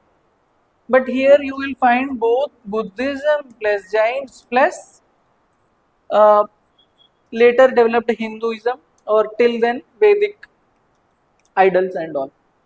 Okay, here also mostly Buddhist in nature. Okay, here the stone used is blue, grey, schist. In Mathura art, red sandstone only. Red sandstone. So that is the reason even Ashoka has used this sandstone very much. The important thing is this is marble. Very advanced one. Marble. Okay.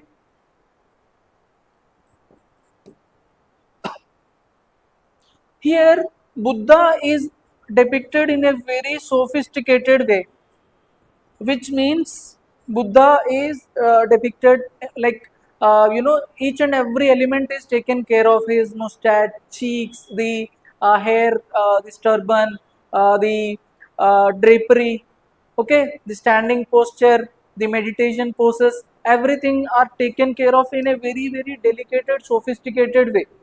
Here you do not see much. Okay, so here also on the marble, it is also somewhat developed, advanced stage only. The Nagarjuna school also. Okay, one important thing about the uh, Amravati school of art is it is narrative art. You know what is narrative art? Which means, see, you go to the Amravati stupa, on the walls, if you start keeping walking, you will understand a story. So, in the first place, you will have, for example, an elephant has come to the one village. In the second step, if you take, then that depiction will be like, then Buddha has, come to know about this evil elephant. Then in the third stage, Buddha starts walking to this village. In the fourth one, he comes and then he kills that elephant. So, which means the whole wall is painted with a narrative art in the Amravati school of art. So, this is what it is not so in the uh, Gandhara and Madhura much. Okay. So, here I want you to remember one term regarding the Mathura. See, Ayagapatas. You know what are Ayagpatas means? So Madhura school of art was very much specialized in making this Ayagpatas, which means these are the platforms where the idol is kept. Okay, so these platforms are called Ayagpatas, which are a very popular symbol of the Mathura school of art.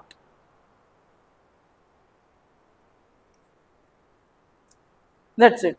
So you have to know the differences between uh, Mathura, Gandhara, and Amravati school of art. So this way you can decipher the things. So now we will underline all these aspects, the Greeks and all these things. Then we can wind up. Okay. So we'll anything. Acha. Yeah, yeah. This difference is not there in the book in this way, na, so you can write. This is blue gray schist is a type of stone from which they chisel the statue, right?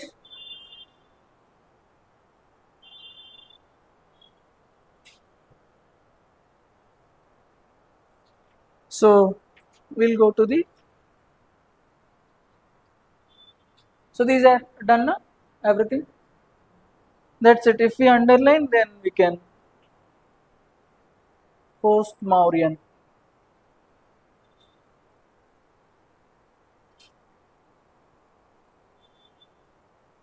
Okay.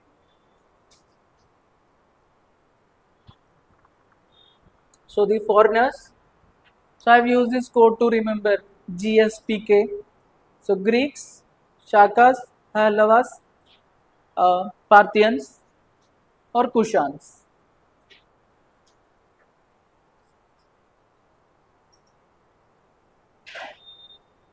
Okay.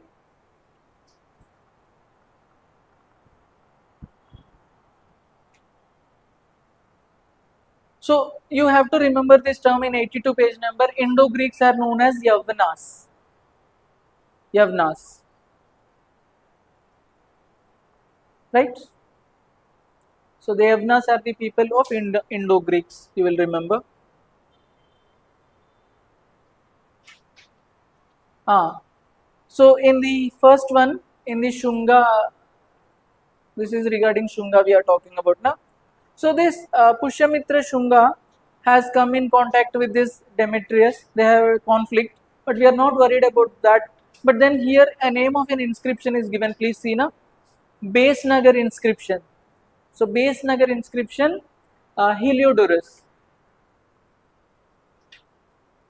Okay, Base Nagar inscription, Heliodorus. So you can remember, I remember this quote, hello boss. Hello boss. Helio, Base Nagar.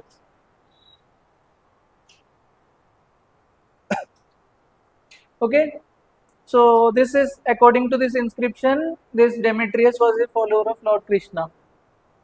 Okay, that you can Just remember. Okay. Now coming to Bactrians or Indo Greeks. Okay. So please, in the first paragraph, you know this Hellenistic. Hellenistic is a word referred to the Greek language. You have to remember. So the most important one, Menander, we have studied now. So Menander, Milinda Panho, Nagsena, right?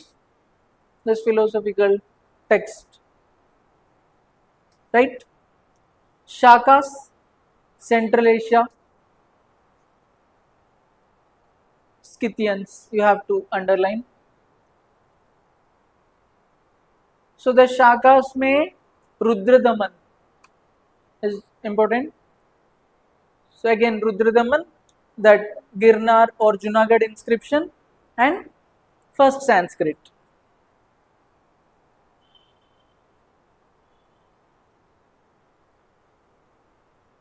Right? Parthians. So Parthians important ruler, Gundofirnus. Okay. So we come to know about the claims of Christianity here. Right? This Takht-i-Bahi inscription also underline. Na? So that is why that table we have written, na? There you will understand most of the thing. Right. Now the last one, cushions. So cushions, I told you they have come from China. So this Kajula cat faces and Dame cat faces not needed. You can ignore them. The only person is this Kanishka. This 78 AD is very important. The first one, we have a recorded history who has started the Shaka era. Okay, Shaka era. So actually that one was SAKA. This was SHAKA, Shaka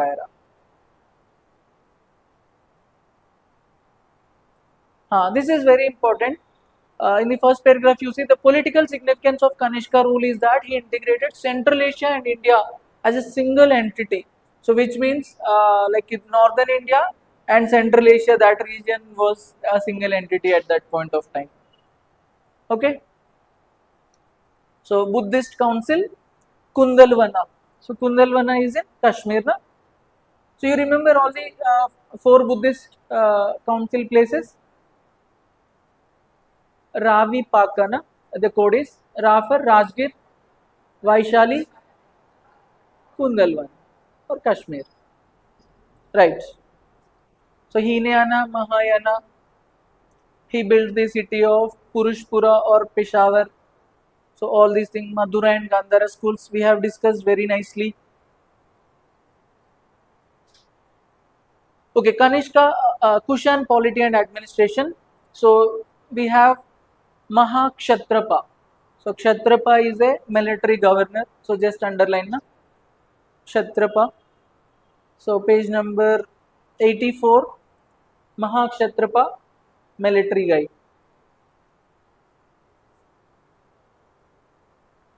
Here, so this is very important. These cushions were known for introducing this, trousers. Horsemen wear that shuna, and then for the horses also, for their longevity, the iron things are kept for the feet and all. So, horseshoe. So all these things were introduced by the cushions. So they are good at this horse riding and all these things. We have to see. So this is there. A headless statue of Kanishka found at Mathura is very important. So if head is not there, then how do we know it is of Kanishka? It is written the name. Okay. So headless statue of Kanishka is at Mathura. You have to remember that gives good. So that one that gives the idea about that horseshoe and this horse trousers and all these things. Right. So contribution of cushions very important. So cushions may very important because for the first time huge number of gold coins were there. See previously we were having punch marked coins, na, they are inferior in quality, but then these people have introduced gold coins into the economy. Okay, so a number of gold coins for the first time were introduced by Kushans.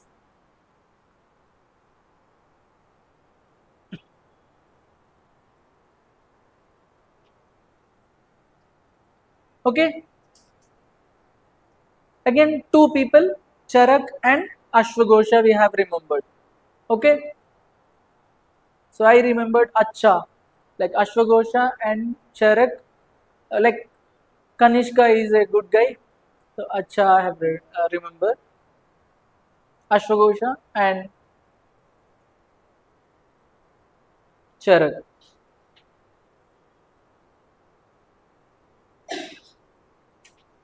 Okay, next contacts with Central Asia.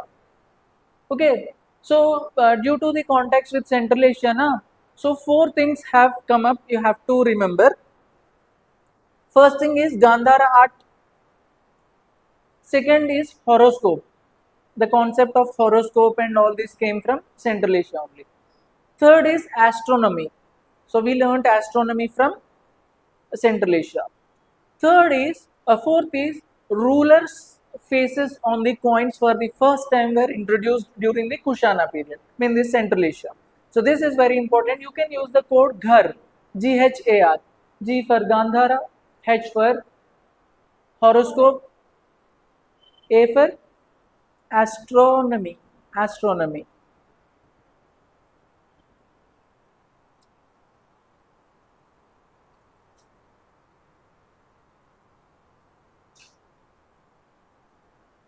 Okay, so GHAR, Gandhara, horoscope, astronomy, and rulers' faces on the coins. So this numismatics was highly developed due to this foreign impact. So we have seen gold coins and then the faces of rulers for the first time. Okay, right. Huh.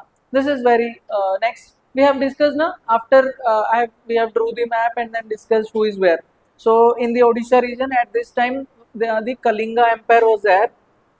So Kalinga Empire, very important, Chedi dynasty. Chedi dynasty. So Chedi dynasty, Kharvel is the important person. So why this is important from cultural perspective is that he has given this Hatti Gampa inscription. Hatti Gampa, Hathi, elephant. So there is like a cave in the form of an elephant. Okay, that Hatti Gampa inscription, something is written on that. So from that we came to know that he is a follower of Jainism.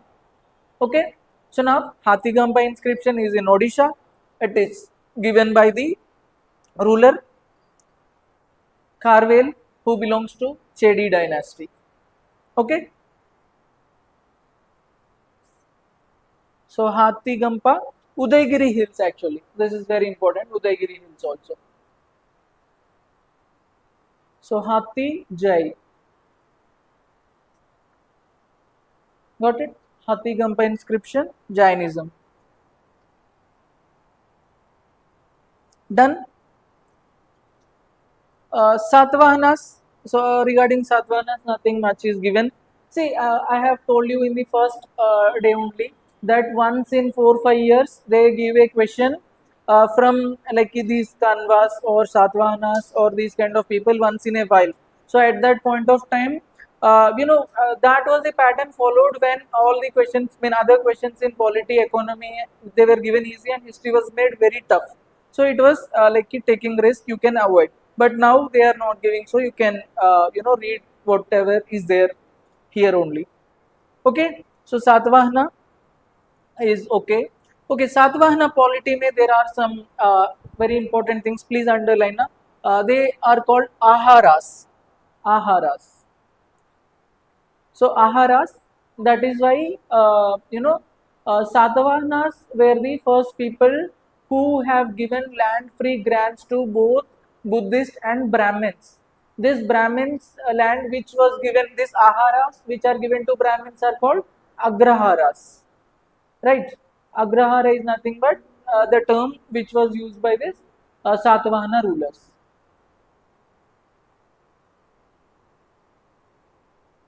Okay. So Satavahanas mein there is one story. So they belong to the Shudra community, but then they claim to be Brahmins. So this concept is called Sanskritization. Na? You know Sanskritization. Uh, can you recollect who has given it? You might not be knowing. Yes, I are na. Only M.N. Srinivas. Na? Needi kuda PSR. So only anthro and socially guys will tell. So like taking reference as the higher caste and imitating their value system is called Sanskritization. Right. So Satavahana kings, this kind of thing is there.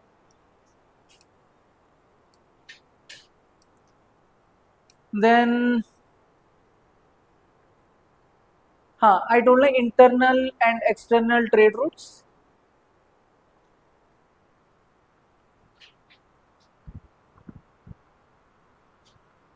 So Uttar Pada and Dakshin Pada, which we have discussed earlier. So they were there and here also. Also, this you can see the discovery of monsoons by Hipparchus. So already we have discussed, na? That is okay. The ports we have well discussed. So Para, Kalyana, and Mujris, Tamralipti, Arkumedu. These are also taken care of. Trade with West Asia. So this Yavan is a thing which is associated with the Greeks. Okay, so Yavanacharyas we have seen that astronomers, astronomy, and then Yavana Priyas are the Greeks who liked Indian pepper and all, Indian spices. Yavan Priya. Okay, just take care of these things. See now in this period we have this indigo cultivation also. So just see if you find something very odd, just try to remember that thing. Okay. So indigo is also a new thing which has come up here. Okay.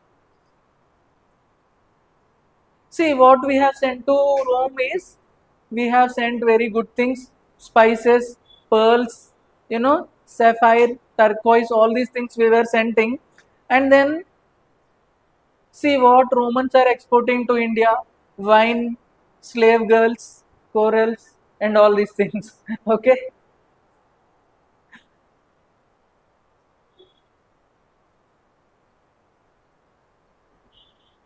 So this was from the west. So during that Harappa period also we were importing all the goods which are perishable. And here wine and slave girls and other things are also there majorly just for fun. Okay. Okay. Crafts and industries. We have seen Ujjain was a prominent bead making center. Dyeing technique. So dyeing technique, indigo was there, na? So it was also discovered here. So please try to remember here.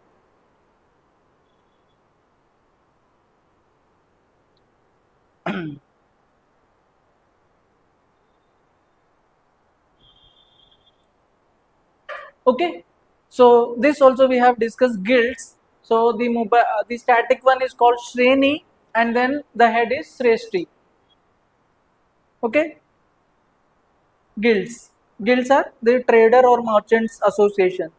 So and then the caravans are Sartavahas. Okay. The and then craft people, the artisans themselves, they had a head called Jesta. Okay, these three are very important: Shresti, Sartavaha, and Jesta. These three are the important people. So this question is already asked actually. The these guilds, they have their own elections, and then they have the power to fix the prices also, and then they regulate the they serve as a bank to give loans to the interest to the common people. Such a powerful trade unions This kind of system was there at that point of time. Okay, so this you have to remember. Okay, so art and culture में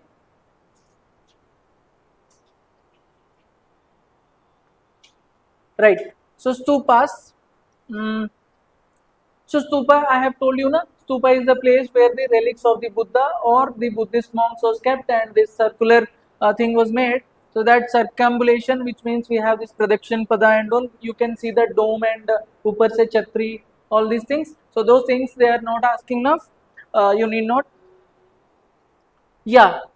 So, we have discussed now, Ayan, that you asked what are the two stupas which are actually built by Ashoka.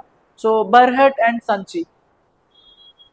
Okay, so Barhat and Sanchi are actually built by Ashoka and actually on the relics of Buddha.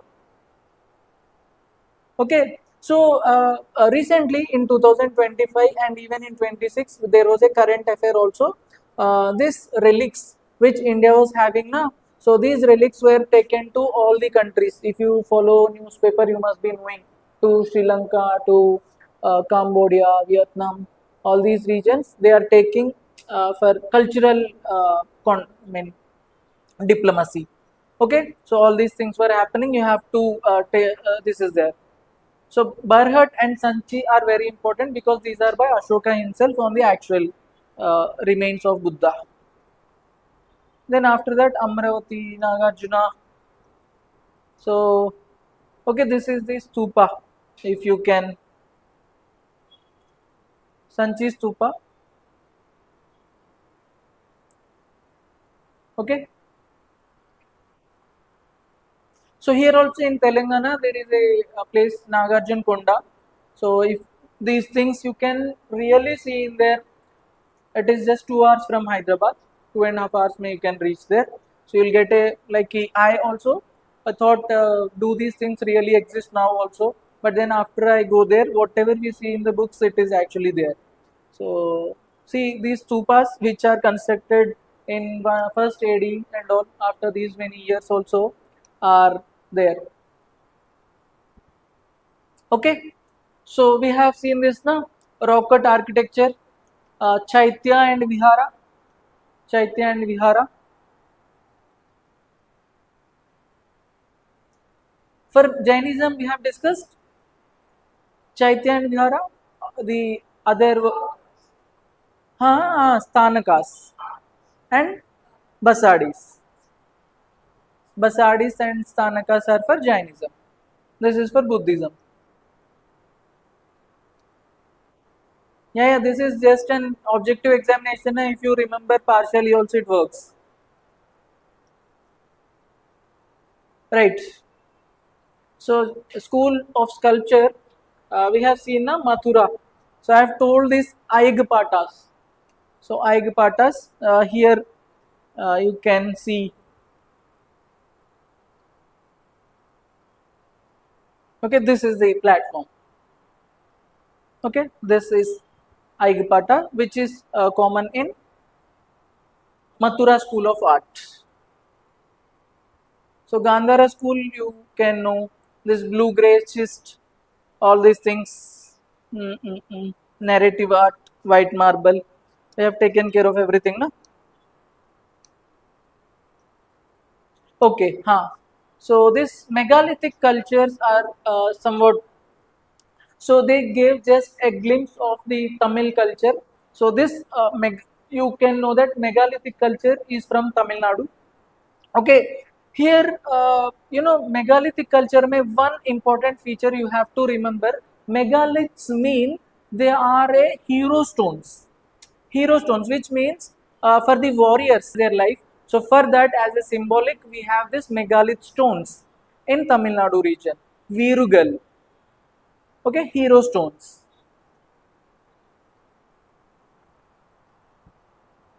Okay,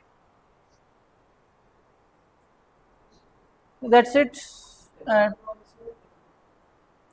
in Telangana, may be there. Hmm. Okay, so Sangam is not a dynasty, it is a group of uh, poets patronized by Pandyas. And all three Sangams happened, all three happened in Madurai only, in and around Madurai. Okay, Tamil poets, all these things, megalith graves, uh, Madurai. So all this, this Sangam literature was kept Ettu Togai. So Ettu 8 you can easily remember, na? Ettu Togai. So this Tamilham is a region between Kanyakumari, all this you can see.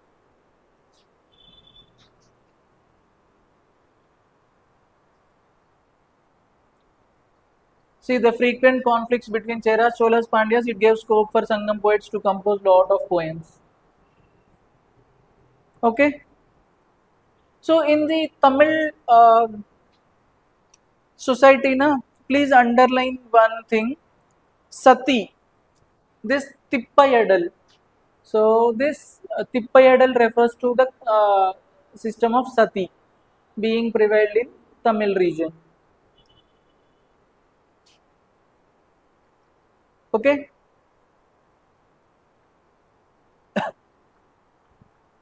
Now there is one important thing here. This page number is 96 in middle paragraph. Last but one, the Chola king Karikala of the Sangam age has built a dam. You know, Karikala Chola was the first person, and this is the first dam in India. Okay, the first dam officially recognized was this Karikala Chola. Okay, and other thing 1G and these things, the chart you know na, this thing Pandya, Madurai, Korkai, and Cholas, Urayur, Kaveri Pattanam, right? Cheras, Vanji, Mujris, put.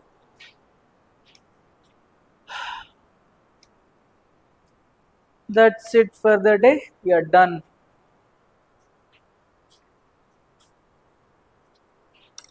Thank you very much.